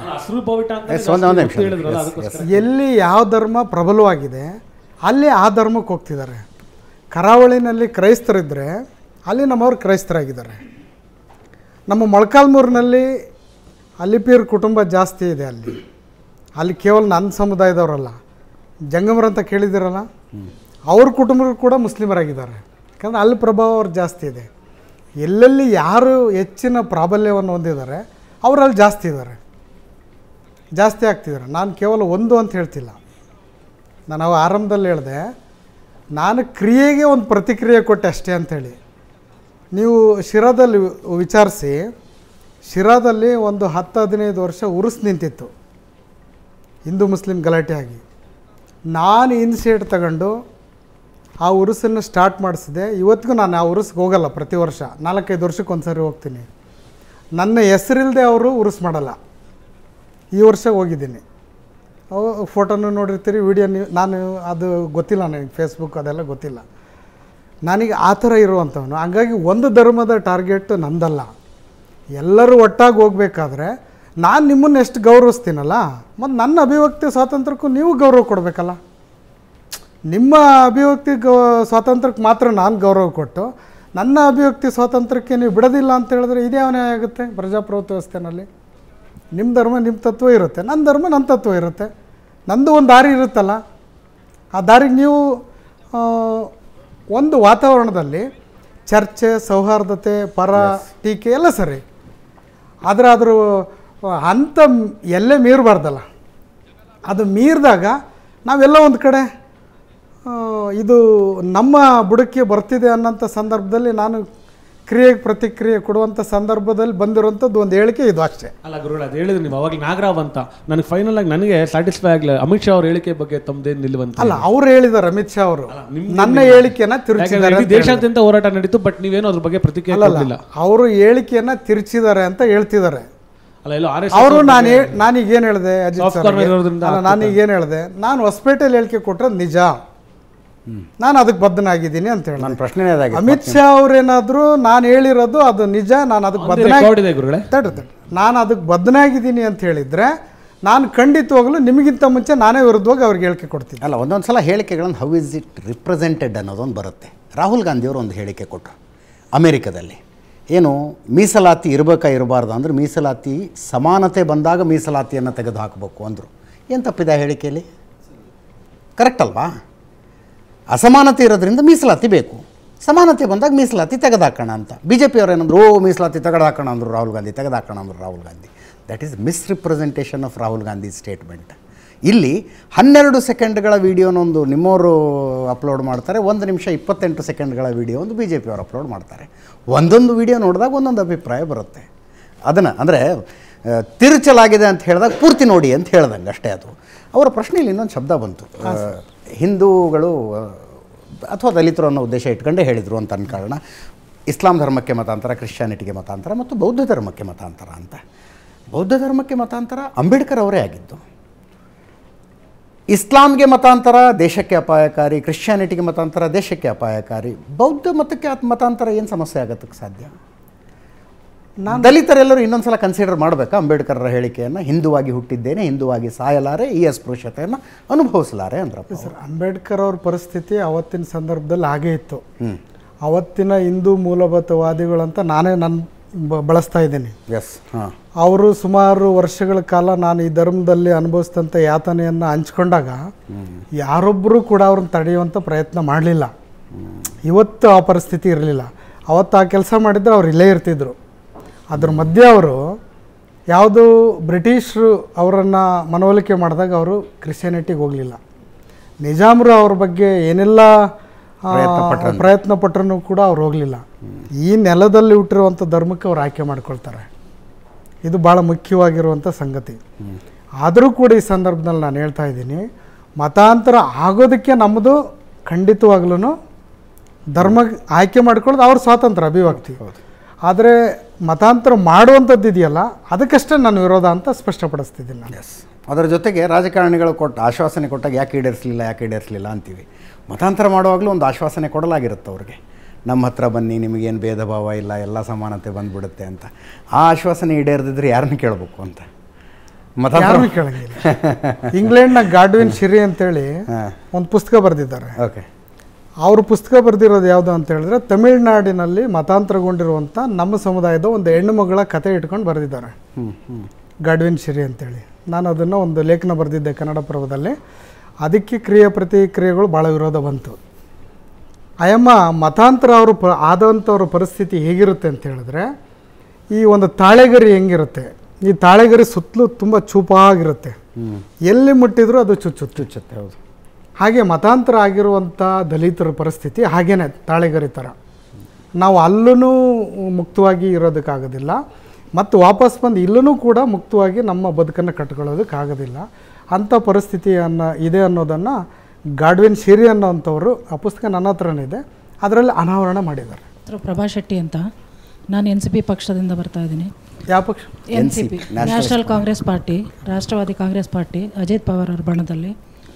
ಈಗ 700 ವರ್ಷದಿಂದ ಮುಸಲ್ಮಾನರು ನಮ್ಮನ್ನು ಆಳಿದ್ದಾರೆ. ಆಗ ನಮ್ಮಲ್ಲಿ ದಾರುಲ್ ಇಸ್ಲಾಂ ಮತವನ್ನು ತರಲಿಲ್ಲ. ಈ ಒಂದು ನಡವಳಿಕೆಯಲ್ಲಿ ಇಸ್ಲಾಮನ್ನು ತರಲಿಲ್ಲ. ಈಗ ಬಂದು ನೀವು ಹೇಳ್ತಾ ಇದ್ದೀರಾ, ಈಗ ಮತಾಂತರವನ್ನು ತಡೆಗಟ್ಟಲಿಲ್ಲ ಅಂತ ಹೇಳಿದ್ರೆ ಮಠಗಳ ಮೇಲೆ ಹಸಿರು ಧ್ವಜ ಅಂತ ಹೇಳಿಕೆ ಕೊಟ್ಟಿದ್ರಿ. ಇದು ತುಂಬ ಗಂಭೀರವಾದಂಥ ವಿಚಾರ. ಯಾಕೆ ಈಗ ಈ ಆತಂಕ ಯಾಕೆ ನಿಮಗೆ? ಒಂದು ನಿಮಿಷ, ನಾನು ಇನ್ನೊಂದು ಸ್ವಲ್ಪ ರೀಫ್ರೇಸ್ ಮಾಡ್ತೀನಿ ನಿಮ್ಮ ಪ್ರಶ್ನೆಯನ್ನು. ತುಂಬ ಜನ ಕೇಳ್ತಾರೆ, ಸ್ವಾಮೀಜಿ ನೀವು ಆಡಿರುವ ಮಾತುಗಳು ಇಸ್ಲಾಮೋಫೋಬಿಕ್ ಮಾತುಗಳು ಅಂತ, ಇಸ್ಲಾಮಿನ ಬಗ್ಗೆ ಭಯವನ್ನು ಹುಟ್ಟು ಹಾಕುವಂಥ ಮಾತುಗಳು ಅನ್ನೋದೊಂದು ಅಭಿಪ್ರಾಯ. ಒಂದು ವೇಳೆ ಮುಸ್ಲಿಮರಿಗೆ ಇಡೀ ಭಾರತವನ್ನು ಕನ್ವರ್ಟ್ ಮಾಡಬೇಕು ಅನ್ನೋ ಉದ್ದೇಶ ಅಷ್ಟೇ ದೊಡ್ಡದಾಗಿದ್ದಿದ್ರೆ 700 ವರ್ಷ ಆಳ್ವಿಕೆ ಮಾಡುವಾಗಲೇ ಮಾಡಿಬಿಡ್ತಿದ್ರು. 700 ವರ್ಷಗಳ ಇಸ್ಲಾಮಿಕ್ ಆಳ್ವಿಕೆಯ ನಂತರ ಕೂಡ 80% ಹಿಂದೂಗಳು ಹೆಂಗೆ ಉಳ್ಕೊಳ್ಳೋದಕ್ಕೆ ಸಾಧ್ಯ ಭಾರತದಲ್ಲಿ? ಹೌದಾ? ಇದೇ ಪ್ರಶ್ನೆನ ಮಾಡೋದಿದ್ರೆ ಆವಾಗಲೇ ಮಾಡ್ತಿದ್ರು. ಅವರು ಅಮ್ಮವ್ರು ಒಂದು ಮಾತು ಹೇಳಿದ್ರು, ಅವ್ರು ಬಂದು ಧರ್ಮವನ್ನು ಮಾಡಲಿಲ್ಲ ಅಂತ ಹೇಳಿದ್ರು. ಹೌದಲ್ಲಮ್ಮ? ಹೌದು. ಧರ್ಮವನ್ನು ಅವ್ರೇನು ಮಾಡಲಿಲ್ಲ ಅಂತ ಅವ್ರು ಆಗ ಮಾಡಲಿಲ್ಲ. ಈಗ ಈ ಆತಂಕ ಯಾಕೆ ನಿಮಗೆ? ಕರೆಕ್ಟ್. ಅವ್ರು ಮಾಡಲಿಲ್ಲ. ಅವ್ರು ಮಾಡಿಲ್ಲ ಅಂದಮೇಲೆ ಈಗ ಉತ್ತರ ಭಾರತದಲ್ಲಿ ಅನೇಕ ದೇವಸ್ಥಾನಗಳ ಮಸೀದಿಗಳನ್ನು ಉತ್ಖನನ ಮಾಡುವಂಥ ಸಂದರ್ಭದಲ್ಲಿ ಸಿಗುವಂಥ ಶಿವಲಿಂಗಗಳು ಎಲ್ಲಿ ಹೇಗೆ ಬಂದು ಹೋಗು? ನೀವು ಕಾಶಿಗೆ ಹೋಗಿ ನೋಡಿ, ಅದು ಮಸೀದಿ ಅಂತಿರೋ ಅಥವಾ ದೇವಸ್ಥಾನ ಅಂತಿರೋ ಅಲ್ಲಿ ಗೊತ್ತಾಗುತ್ತೆ. ಈಗಿನವ್ರು ಯಾರೋ ಉತ್ತರ ಕೊಡಬೇಕಾಗಿಲ್ಲ, ಈಗಿನವ್ರು ಯಾರೋ ಪ್ರಶ್ನೆ ಕೇಳಬೇಕು. ಹಿಂಗೆ ನಡೆದಿದೆಯಪ್ಪ? ನಡೆದಿದೆ ಅಷ್ಟೇ, ಅದರಲ್ಲೇನು. ಕೇರಳದಲ್ಲಿ ಆರಂಭವಾಗಿರುವಂಥ ಒಂದು ಮಸೀದಿ ದೆಹಲಿ ಜಾಮಿಯಾ ಮಸೀದಿವರೆಗೂ ಹೆಂಗೆ ಬಂತು ಅನ್ನೋಂಥದ್ರ ಬಗ್ಗೆನೂ ಸ್ವಲ್ಪ ಚರ್ಚೆ ಮಾಡಬೇಕು. ಹಾಗಂತೇಳಿ ನಾನೀಗ ಮಸೀದಿಗಳನ್ನೆಲ್ಲ ತೆಗೀರಿ ಅಂತ ಹೇಳ್ತಿಲ್ಲ. ಅವರೆಲ್ಲರೂ ನಮ್ಮವರೇ ಹೋಗ್ಬಿಟ್ಟಿದ್ದಾರೆ, ನಾವು ವಾಪಸ್ ತರಲಿಕ್ಕೂ ಆಗೋದಿಲ್ಲ. ಇರುವಂಥವರು ಸೌಹಾರ್ದ ವಾತಾವರಣದಿಂದ ಇರ್ರಿ ಅಂತ ಹೇಳ್ತೀನಿ. ಇಂಥ ಸಂದರ್ಭದಲ್ಲಿ ಕೆಲವರು ಅಲ್ಲೂ ಮಾತಾಡ್ತಾರೆ, ಇನ್ನು 50 ವರ್ಷಕ್ಕೆ ನಮ್ಮದೇ ದೇಶ ಅಂತ ಹೇಳ್ತಾರೆ. ಅವಾಗ ಈ ಕಡೆನೂ ಮಾತಾಡ್ತಾರೆ, ಆ ಕಡೆನೂ ಮಾತಾಡ್ತಾರೆ. ಇದ್ರ ಬಗ್ಗೆ ನಿಮ್ಮ ಕ್ರಿಯೆಗಳು, ಪ್ರತಿಕ್ರಿಯೆಗಳು, ಇದು ಪ್ರಜಾಪ್ರಭುತ್ವ ವ್ಯವಸ್ಥೆನಲ್ಲಿ ಏನು ಬೇಕಾದ್ರೂ ಮಾತಾಡ್ಬೋದು ಅನ್ನೋದಕ್ಕೆ ಭಾಳಷ್ಟು ಜನ ಮಾತಾಡ್ತಿರ್ತಾರೆ. ನಾವು ಅವ್ರ ಥರ ಮಾತಾಡೋದಕ್ಕಾಗೋದಿಲ್ಲ. ಈಗ ನಾನು ಮಠ ಕಟ್ಕೊಂಡಿದ್ದೀನಿ, ನನ್ನದೇ ಆಗಿರುವಂಥ ಒಂದು ಧರ್ಮ ಇರುತ್ತೆ, ನನ್ನದೇ ಆಗಿರುವಂಥ ಒಂದು ತತ್ವ ಇರುತ್ತೆ. ನೀವೆಲ್ಲರೂ ಕೂಡ ನನ್ನ ಮಠದಲ್ಲಿ ಇರಬೇಕನ್ನುವಂಥ ಅಪೇಕ್ಷೆ ನಂದಾಗಿರುತ್ತೆ. ನೀವೆಲ್ಲರೂ ಮಠದ ಎಲ್ಲರೂ ಒಂದೊಂದು ಧರ್ಮಕ್ಕೆ ಸೀಮಿತವಾಗಿ ಹೋದಾಗ ನಾನೊಬ್ಬನೇ ನನ್ನ ಮಠ ಕಟ್ಕೊಂಡು ಎಲ್ಲಿರ್ತೀನಿ ನಾನು? ನಾಳೆ ನಿಮ್ಮ ನಂತರ ನನ್ನ ಮಠದ ಮೇಲೂ ಸಹಜವಾಗಿಯೇ ಇನ್ನು 50 ವರ್ಷದ ಮುಂದಿನ ಒಂದು ದೂರದೃಷ್ಟಿಕೋನದಲ್ಲಿ ಯೋಚನೆ ಮಾಡಿದಾಗ ನಾನು ಹೇಳಿದ ಸತ್ಯ ಅನ್ನಿಸ್ಬೋದು ಮುಂದೆ, ಆದರೆ ಇವತ್ತದು ಕಾರ ಅನ್ನಿಸ್ಬೋದು ಅಂತ ನನ್ನ ಅನಿಸಿಕೆ ಸರ್. ನೀವು ಹೀಗೆ ಯಾಕೆ ಮಾತಾಡ್ತಿದ್ದೀರಿ ಅಂದರೆ ನಿಮಗೆ ರಾಜಕೀಯ ಮಹತ್ವಾಕಾಂಕ್ಷೆ ಇದೆ ಅಂತೀನಿ ನಾನು. ಭಾಳ ದೊಡ್ಡ ಸುದ್ದಿ ಆಗಿತ್ತು ಲೋಕಸಭಾ ಚುನಾವಣೆಯ ಸಂದರ್ಭದಲ್ಲಿ. ನಿಮಗೆ ಟಿಕೆಟ್ ಕೊಡ್ತಾರಂತೆ, ಚಿತ್ರದುರ್ಗದ ಟಿಕೆಟ್ ಕೊಡ್ತಾರಂತೆ ಬಿ ಜೆ ಪಿಯವರು ಅಂತ. M B Patil Congress ticket ಕೊಡ್ತೀವಿ ಬನ್ನಿ ಅಂತಲೂ ಕರೆದ್ರಂತೆ. ಭಾಳ ಚರ್ಚೆ ಆಯ್ತು ಅವಾಗ. ಅವ್ರು ಹೇಳ್ತಿರೋದು ಸರಿಯಲ್ಲ, ಕರೆದ್ರೆ ಅಲ್ಲ, ಚರ್ಚೆ ಸರಿದೆ ತಾನೆ. ನನಗೆ ಅಪೇಕ್ಷೆ ಇದ್ದಿದ್ರೆ ಅವಾಗಲೇ ತಗೊಂಡ್ಬಿಡ್ತಿದ್ನಲ್ಲ. ನನ್ನ ಸಮುದಾಯದವ್ರನ್ನ, ನನ್ನ ಮಠದ ಟ್ರಸ್ಟಿಗಳ್ನ, ನನ್ನ ಮಠದ ಟ್ರೆಸರರ್ಗಳಿಗೆ ನಾನು ಯಾಕೆ ಸಪೋರ್ಟ್ ಮಾಡ್ತಿದ್ದೆ? ನನ್ನ ಚಿತ್ರದುರ್ಗದಲ್ಲಿರುವಂಥವ್ರು ಇಬ್ಬರು ಕೂಡ ನನ್ನ ಟ್ರಸ್ಟಿಗಳೇ. ನನಗೆ ಬೇಕಂದಿದ್ರೆ ನಾನು ಅವತ್ತೇ ಅದನ್ನು ಆಯ್ಕೆ ಮಾಡ್ಕೊಳ್ತಿದ್ದೆ. ನನ್ನ ಆಲೋಚನೆಯಲ್ಲ ಅದಿಲ್ಲ. ಸಾರ್ವಜನಿಕವಾಗಿ ಒಂದೊಂದು ಸರಿ ಹೇಗೋ ಅದು ಸೃಷ್ಟಿಯಾಗುತ್ತೆ. ಅದು ಪ್ರಚಾರ ಆಗೋದನ್ನ ನನ್ನ ಕೈಲಿ ತಡೆಯೋಕ್ಕಾಗಲ್ಲ. ನಿಮ್ಮ ಮನಸ್ಸಿತ್ತೋ ಇಲ್ಲೋ ಅನ್ನೋದು ಪ್ರಶ್ನೆ ಅಲ್ಲ, ನಿಮಗೆ ಆಫರ್ ಬಂದಿತ್ತಾ ಅನ್ನೋ ಪ್ರಶ್ನೆ. ಬಿ ಜೆ ಪಿಯವ್ರು ನಿಮ್ಮನ್ನು ಅಪ್ರೋಚ್ ಮಾಡಿದ್ರಾ? ಸರಿ, ಯಾರೂ ಮಾಡಿಲ್ಲ ಸರ್. ಮಾಡಿಲ್ಲ. ಯಾರೂ ಮಾಡಿಲ್ಲ. ಎಂ ಬಿ ಪಾಟೀಲ್ರು ಫೋನ್ ಮಾಡಿದ್ದಾದರೂ ನಿಜಾನ ಸುಳ್ಳ? ಅದು ಬೇರೆ ಕಡೆಯಿಂದ ಮಾಡಿದ್ರು, ನನಗಿಷ್ಟ ಇಲ್ಲ ಅಂತ ಹೇಳಿದೆ. ರಾಜಕಾರಣ ಇಷ್ಟ ಇಲ್ಲ ಅಂತ ಹೇಳಿದೆ, ಬೇಡ ಅಂತ ಹೇಳಿದೆ ನಾನು. ಬೇಡ ಅಂದಿದ್ದು ಭಕ್ತರ ಬೇಜಾರಾಗ್ತಾರೆ ಇಲ್ಲ, ನಂದೊಂದು ಜವಾಬ್ದಾರಿ ಇದೆ. ಕೆಲವು ಪ್ರತಿಭಟನೆಗಳು ನಡೆದು ನೀವು ರಾಜಕೀಯಕ್ಕೆ ಹೋಗೋದಿಲ್ಲ, ಪ್ರತಿಭಟನೆ ಅವ್ರು ಯಾರೋ ಒಬ್ಬರಿಬ್ಬರು ಮಾಡ್ತಾರೆ, ಅದ್ರ ಬಗ್ಗೆ ನಾನೇನು ತಲೆ ಕೆಡಿಸ್ಕೊಂಡಿಲ್ಲ, ಈಗಲೂ ತಲೆ ಕೆಡಿಸ್ಕೊಳಲ್ಲ. ಬಟ್ ನನ್ನ ಮುಂದೆ ಏನೋ ಒಂದು ಜವಾಬ್ದಾರಿ ಇದೆ. ಆ ಜವಾಬ್ದಾರಿಯನ್ನು ಯಶಸ್ವಿಯಾಗಿ ನಿರ್ವಹಿಸಬೇಕಾಗಿರುವಂಥದ್ದು ನನ್ನ ಕರ್ತವ್ಯ. ನನ್ನ ಜವಾಬ್ದಾರಿಗೆ ಇನ್ನೊಬ್ಬರು ಅವ್ರು ಬಂದು ಜವಾಬ್ದಾರಿ ನಿಭಾಯಿಸೋದಕ್ಕೆ ಆಗೋದಿಲ್ಲ. ನಾನೇ ಮಾಡ್ಬೇಕು ಆ ಕೆಲಸನ. ಆ ಜವಾಬ್ದಾರಿ ಬಿಟ್ಟು ನಾನು ಇನ್ನೊಂದು ಕ್ಷೇತ್ರನ ಆಯ್ಕೆ ಮಾಡಿಕೊಂಡ್ರೆ ಅದು ತಪ್ಪಾಗುತ್ತೆ. ನಾನು ಇದನ್ನು ಮೊಟಕುಗೊಳಿಸ್ದಂಗೆ ಆಗುತ್ತೆ. ನನ್ನ ಸ್ಥಾನಕ್ಕೆ ನಾನು ನ್ಯಾಯ ಕೊಟ್ಟಂಗಾಗಲ್ಲ. ಹಾಗಾದ್ರೆ ಉತ್ತರ ಪ್ರದೇಶದ ಮುಖ್ಯಮಂತ್ರಿ ಯೋಗಿ ಆದಿತ್ಯನಾಥ್ ತಪ್ಪು ಮಾಡಿದ್ರ? ತಪ್ಪೇನಿಲ್ಲ, ಅವ್ರು ಸರಿನೇ, ಅವ್ರದ್ದು ಮಾರ್ಗದಲ್ಲಿ ಅವ್ರು ಸರಿ. ಜವಾಬ್ದಾರಿ ಇತ್ತು. ಕರ್ನಾಟಕದ ಅವರು ಒಂದು ಉನ್ನತ ವರ್ಗದಲ್ಲಿ ಬಂದು ಆ ಸಮಾಜ ಈಗಾಗಲೇ ಮುಖ್ಯವಾಹಿನಿಯಲ್ಲಿ ತುಂಬ ವೇಗವಾಗಿ ಬೆಳೆದಿದೆ. ನನ್ನ ಸಮಾಜ ಇನ್ನೂ 1000 ವರ್ಷ ಹಿಂದಿದೆ. ನನ್ನ ಕೈಲಿ 100 ವರ್ಷ ಮುಂದೆ ತರೋದಕ್ಕೆ ನನ್ನ ಕೈಲಿ ಆಗುತ್ತಿಲ್ಲ, ಗೊತ್ತಿಲ್ಲ. ಆ ಪ್ರಯತ್ನದಲ್ಲಿ ನಾನು ಮುಂದುವರಿಬೇಕನ್ನೋಂಥ ಅಪೇಕ್ಷೆ ನನಗಿರುತ್ತೆ. ಹಾಗಾಗಿ ಬೇರೆ ಮಾರ್ಗದ ಬಗ್ಗೆ ನಾನು ಚಿಂತನೆ ಮಾಡೋದು ಸ್ವಲ್ಪ ಸೂಕ್ತ ಅಲ್ಲ ಅನ್ನೋಂಥದ್ದು ನನ್ನ ಒಳಗಿನ ಅಂತರಾಳ ಹೇಳ್ತಾ ಇದೆ ನನಗೆ. ಹಾಗಾಗಿ ನನಗೆ ಯಾವುದೋ ಮಾಧ್ಯಮದಲ್ಲಿ ಬಂತು ಅಂದ ತಕ್ಷಣವೇ ನಾನು ಅದನ್ನು ಎಲ್ಲರಿಗೂ ಹೇಳೋದಕ್ಕೆ ಹೆಂಗಾಗುತ್ತೆ? ನಾನು ಏನೋ ಆತ್ಮೀಯವಾಗಿ ಕೇಳಿದವ್ರಿಗೆ ಹೇಳ್ಬೋದು ನಾನು. ಮಾದರ ಚೆನ್ನೈ ಸ್ವಾಮೀಜಿ, ಇವತ್ತಿನ ಕಾಲದ ಸಾಮಾನ್ಯ ದಲಿತ ಯುವಕನ ದೃಷ್ಟಿಕೋನದಿಂದ ಒಂದು ಪ್ರಶ್ನೆ ಕೇಳ್ತಾ ಇದ್ದೀನಿ. ಅವನ ಮನಸ್ಸಿನಲ್ಲಿ ಒಂದು ಬೇಜಾರಿದೆ, ಒಂದು ಫ್ರಸ್ಟ್ರೇಷನ್ ಇದೆ. ಆತನ ಹಿಂದಿನ ತಲೆಮಾರುಗಳನ್ನು ಈ ದೇಶದಲ್ಲಿ, ಈ ಸಂಸ್ಕೃತಿಯಲ್ಲಿ ತುಂಬ ಕೆಟ್ಟದಾಗಿ ನಡೆಸಿಕೊಳ್ಳಲಾಗಿದೆ. ಅಸ್ಪೃಶ್ಯತೆಯನ್ನು ಅನುಭವಿಸಿದ್ದಾರೆ, ಮನುಷ್ಯರ ಥರನೇ ಟ್ರೀಟ್ ಮಾಡಿಲ್ಲ. ಅದಕ್ಕೆ ಕಾರಣವಾದಂಥದ್ದು ಇಲ್ಲಿನ ವರ್ಣ ವ್ಯವಸ್ಥೆ, ಇಲ್ಲಿನ ಜಾತಿ ಪದ್ಧತಿ. ಅದು ಎಲ್ಲದರಿಂದ ಹೊರಗೆ ಬರಬೇಕು ಅನ್ನುವಂಥದ್ದು ಒಂದು ಆತನ ಉದ್ದೇಶ. ಆದರೆ ಅದ್ರ ಮೇಲೆ ಸೇಡು ತೀರಿಸ್ಕೋಬೇಕು ಅನ್ನೋ ಉದ್ದೇಶನೂ ಇರಬಹುದು. ಅದು ತಪ್ಪು ಅಂತ ನಾನು ಹೇಳಲಾರೆ. ಅನುಭವಿಸಿದಾನೆ ರೀ, ಅವನಿಗೆ ಆಕ್ರೋಶ ಇರುತ್ತೆ. ಹೌದೌದು. ಆತ ಯೋಚನೆ ಮಾಡಬೇಕಾದ ದೃಷ್ಟಿಕೋನ ಏನು ನಿಮ್ಮ ಪ್ರಕಾರ? ಅವನು ಯೋಚನೆ ಮಾಡ್ತಿರೋದು ಸರಿನೇ, ಅನುಭವಿಸಿರೋದು ಸರಿ ಇದೆ. ಆದರೆ ಇವತ್ತಿನ ಕಾಲಘಟ್ಟದಲ್ಲಿ ಮಾರ್ಗೋಪಾಯಗಳನ್ನು ಕಂಡುಕೊಂಡು ಅದನ್ನು ಮೀರಿ ಬೆಳೆಯುವಂಥ ಮಾರ್ಗದರ್ಶನವನ್ನು ನಮ್ಮ ಹುಡುಗರಿಗೆ ಮಾಡುವಂಥ ಜವಾಬ್ದಾರಿ ನಮ್ಮೆಲ್ಲರ ಮೇಲಿದೆ. ಹೌದು. ಹಿಂದಿನ ಕಾಲದಲ್ಲಿದ್ದಂಥ ಕರ್ಮಠರು ಇವತ್ತು ಇದ್ದಾರೆ ಅಂತ ನಾನು ಹೇಳೋಕ್ಕಾಗಲ್ಲ. ಇವತ್ತು ಅದರ ಪ್ರಮಾಣ ಬಹುತೇಕ ಕಡಿಮೆನೂ ಆಗಿದೆ. ಇಂಥ ಸಂದರ್ಭದಲ್ಲಿ ನಾವು ಅದನ್ನು ಮೀರಿ ಬೆಳೆದಂಥ ಸಂದರ್ಭದಲ್ಲಿ ಯಾರು ನಮ್ಮನ್ನು ತಿರಸ್ಕಾರ ಮಾಡಿದ್ದಾರೆ, ಯಾರು ನಮ್ಮನ್ನು ಅಗೌರವ ಮಾಡಿದ್ದಾರೆ, ಅವರೇ ನಮ್ಮನ್ನು ಗೌರವದಿಂದ ಕಾಣುವಂಥ ಸಂದರ್ಭಕ್ಕೆ ನಾವು ಮುಂದಾಗಬೇಕನ್ನುವಂಥ ಒಂದು ಅಚಲ ವಿಶ್ವಾಸವನ್ನು ನಾವು ಗಳಿಸ್ಕೊಳ್ಬೇಕನ್ನುವಂಥ ಜವಾಬ್ದಾರಿ ನಾವು ಇಟ್ಕೊಂಡು ಮುಂದೆ ಸಾಗಬೇಕನ್ನುವಂಥ ಒಂದು ಕಲ್ಪನೆ ನಂದು. ಇಂದಿನ ಸೇಡನ್ನು ಸೇಡುಗಳಾಗಿ ಪರಿವರ್ತನೆ ಮಾಡಿಕೊಂಡು ಅದನ್ನು ಹಾಗೇ ಮುಂದುವರಿಸ್ಕೊಂಡು ಹೋದರೆ ನನ್ನ ಮುಂದಿನ ಗುರಿ ತಲುಪುವಂಥ ನಿಟ್ಟಿನಲ್ಲಿ ಒಂದಿಷ್ಟು ಎಲ್ಲೋ ಒಂದು ಕಡೆ ಅಡಚಣೆ ಆಗುತ್ತೆ. ಆ ಮುಂದಿನ ಗುರಿಯನ್ನು ಮುಟ್ಟಬೇಕಾದ್ರೆ ಹಿಂದಿನ ಕಹಿ ಘಟನೆಯನ್ನು ನೆನಪಿಟ್ಕೊಂಡು ನಾವು ಮುಂದೆ ಸಾಗಬೇಕು. ರಾಜಕೀಯ ಅಧಿಕಾರ ಅದಕ್ಕೆ ಪರಿಹಾರ ಕೊಡುತ್ತಾ? ದಲಿತ ಅದು ಒಂದೇ ಆಗೋದಿಲ್ಲ. ಸಾಮಾಜಿಕವಾಗಿರುವಂಥ ಮುಖ್ಯವಾಹಿನಿಗೆ ಬರುವಂಥ ನಿಟ್ಟಿನ ಚಿಂತನೆಗಳು ಕೂಡ ಭಾಳ ಅಗತ್ಯ. ರಾಜಕೀಯ ಪರಿಸ್ಥಿತಿಗಳು ಅದು ಕ್ಷಣ ಮಾತ್ರ. ಒಂದು 5 ವರ್ಷ ಒಬ್ಬ ಮಂತ್ರಿ ಆಗ್ಬೋದು, ಒಂದು ಮುಖ್ಯಮಂತ್ರಿ ಆಗ್ಬೋದು. ಅದರ ಸಾಮಾಜಿಕ ವ್ಯವಸ್ಥೆಯಲ್ಲಿ ಅದು ಸಂಪೂರ್ಣ ಪರಿಹಾರ ಅಂತೇಳಿ ಹೇಳೋದಕ್ಕಾಗೋದಿಲ್ಲ. ಅದು ಸಾಂಕೇತಿಕ, ಒಂದು ಆರ್ಥಿಕ ವ್ಯವಸ್ಥೆ ಅಷ್ಟೇ. ಆದರೆ ಮುಖ್ಯವಾಹಿನಿಯಲ್ಲಿ ನಾವು ಬರಬೇಕಾದ್ರೆ ನಮಗೆ ಶೈಕ್ಷಣಿಕವಾಗಿ ಮುಂದೆ ಬರಬೇಕು, ಆರ್ಥಿಕವಾಗಿ ಸಬಲೀಕರಣ ಆಗಬೇಕು, ಮತ್ತು ಮಾನಸಿಕವಾಗಿ ನಾವು ಹೇಗೆ ಬದಲಾಗಬೇಕು ಅನ್ನುವಂಥದ್ರ ಬಗ್ಗೆ ನಾವು ಚಿಂತನೆ ಮಾಡಬೇಕು. ಅಂದರೆ ಈಗ ದಲಿತ ಮುಖ್ಯಮಂತ್ರಿಯ ಕೂಗಿದೆ, ಅದ್ರ ಬಗ್ಗೆ ತಾವೇನು ಬಹಳ ವೋಕಲಾಗಿ ಸಹಜವಾಗಿ ನಾವು ಇಷ್ಟು ವರ್ಷಗಳ ಕಾಲ ಪ್ರಜಾಪ್ರಭುತ್ವ ವ್ಯವಸ್ಥೆಯಲ್ಲಿ 75 ವರ್ಷಗಳ ಕಾಲ ನಾವು ಮುಖ್ಯಮಂತ್ರಿಗಳು ಮಂತ್ರಿಗಳು ಆಗಿರುವಂಥ ಸಂದರ್ಭ ಭಾಳ ಕಡಿಮೆ. ಯಾಕೆ ನಮಗೆ ಸಂವಿಧಾನಬದ್ಧವಾಗಿ ನಾವು ಕೂಡ ಆ ಸ್ಥಾನಕ್ಕೆ ಹೋಗಬಾರ್ದು ಅನ್ನುವಂಥ ಒಂದು ಅಚಲವಾಗಿರುವಂಥ ಬೇಡಿಕೆ ನಮ್ಮದಿದೆ. ಆ ಬೇಡಿಕೆಯನ್ನು ಕೇಳೋದ್ರಲ್ಲಿ ತಪ್ಪೇನಿಲ್ಲ. ಅದು ಆಗುವಂಥದ್ದು ಆಗದೇ ಇರುವಂಥದ್ದು ನಮಗೆ ಗೊತ್ತಿದೆ ಸತ್ಯ ಏನು ಅಂಥೇಳಿ. ಆದರೆ ಅದು ಗೊತ್ತಿದ್ದರೂ ಕೂಡ ಕನಿಷ್ಠ ನಾವು ನಮ್ಮ ಹಕ್ಕೊತ್ತಾಯವನ್ನು ಕೂಡ ನಾವು ಮಾಡಲಿಲ್ಲ ಅಂತ ಹೇಳಿದ್ರೆ ವ್ಯವಸ್ಥೆಯಲ್ಲಿ ನಾವು ಪಡೆಯೋದಕ್ಕೆ ಆಗೋದಿಲ್ಲ ಅನ್ನುವಂಥದ್ದು. ಆ ಕಾರಣಕ್ಕೋಸ್ಕರನೇ ನಾವು ದಲಿತ ಮುಖ್ಯಮಂತ್ರಿನೂ ಬೇಕು ಅಂತ ಹೇಳ್ತೀವಿ, ಹಿಂದುಳಿದ ವರ್ಗದವರು ಆಗಬೇಕು ಅಂತ ಹೇಳ್ತೀವಿ. ಹಾಗಂತೇಳಿ ಬೇರೆ ವರ್ಗದವರು ಇಲ್ಲಿವರೆಗೆ ಆಗಿದ್ದಾರೆ ಮುಂದೆ ಆಗಬಾರ್ದು ಅಂತ ನಾವು ಹೇಳೋದಿಲ್ಲ. ನಾವು ಒಮ್ಮೆ ಅದನ್ನು ಅನುಭವಿಸ್ಬೇಕು ಅನ್ನುವಂಥ ಒಂದು ಭಾವನೆ ನಮಗೂ ಇದೆ. ಆ ಕಾರಣಕ್ಕೆ ನಾವು ಕೇಳ್ತೀವಿ. ಆ ನ್ಯಾಯ ಪಡೆಯುವ ಪ್ರಕ್ರಿಯೆಗೆ ಒಳ ಮೀಸಲಾತಿ ಎಷ್ಟರ ಮಟ್ಟಿಗೆ ಸಹಾಯ ಆಗುತ್ತೆ ಅನ್ಸುತ್ತೆ ನಮಗೆ? ಒಳ ಮೀಸಲಾತಿಗೂ ರಾಜಕಾರಣಕ್ಕೂ ಸ್ವಲ್ಪ ಅಂತರ ಬರುತ್ತೆ. ಅಲ್ಲ, ನಾನು ಹೇಳೋ ಸಮುದಾಯ ನ್ಯಾಯ ಪಡೆಯುವ ಪ್ರಕ್ರಿಯೆ, ಇಷ್ಟು ದಿವಸ ಆಗಿರುವ ಅನ್ಯಾಯಗಳಿಗೆ ನ್ಯಾಯ ಪಡಿಬೇಕು. ರಾಜಕಾರಣ ಅದರಲ್ಲಿ ಒಂದು ಭಾಗ, ರಾಜಕೀಯ ಶಕ್ತಿ ಬರಬೇಕು ಅನ್ನೋದು. ಇನ್ನೊಂದು ಒಳ ಮೀಸಲಾತಿ, ಭಾಳ ಜೋರು ಆಗ್ರಹಗಳಿದ್ದಾವೆ. ಸಹಾಯ ಆಗುತ್ತೆ ಅನ್ಸುತ್ತೆ ಸಮುದಾಯಕ್ಕೆ? ತುಂಬ ಮಟ್ಟದಲ್ಲಿ ಸಹಾಯ ಹೇಗೆ ಆಗುತ್ತೆ ಅಂತ ಹೇಳಿದ್ರೆ, ಪರಿಶಿಷ್ಟ ಜಾತಿನಲ್ಲಿ 101 ಜಾತಿಗಳನ್ನು ನಾವು ಗುರುತಿಸಿದ್ವಿ. ಆ 101 ಜಾತಿನಲ್ಲಿ ನನ್ನನ್ನು ಒಳಗೊಂಡಂತೆ ಅವರನ್ನು ಕೇಳಿ, ನಿಮಗೂ ಕೇಳ್ರಿ. ಆ 101 ಜಾತಿನಲ್ಲಿ ಹೆಚ್ಚು ಅಂದರೆ ನಾವು 10ರಿಂದ 15 ಜಾತಿಗಳನ್ನು ನಾವು ಹೇಳ್ತೀವಿ.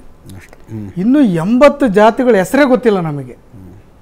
ಅವರೆಲ್ರಿಗೂ ಯಾವಾಗ ಸಾಮಾಜಿಕ ನ್ಯಾಯ ಸಿಗಬೇಕು, ಯಾವಾಗ ಅವನು ತಹಸೀಲ್ದಾರ್ ಆಗಬೇಕು, ಯಾವಾಗ ಅವನು ವಿಧಾನಸೌಧದೊಳಗಡೆ ಕೆಲಸ ಮಾಡಬೇಕು, ಯಾವಾಗ ಅವನು ವಿಧಾನಸೌಧದ ಮೆಟ್ಲುಗಳನ್ನು ಹತ್ತಬೇಕು.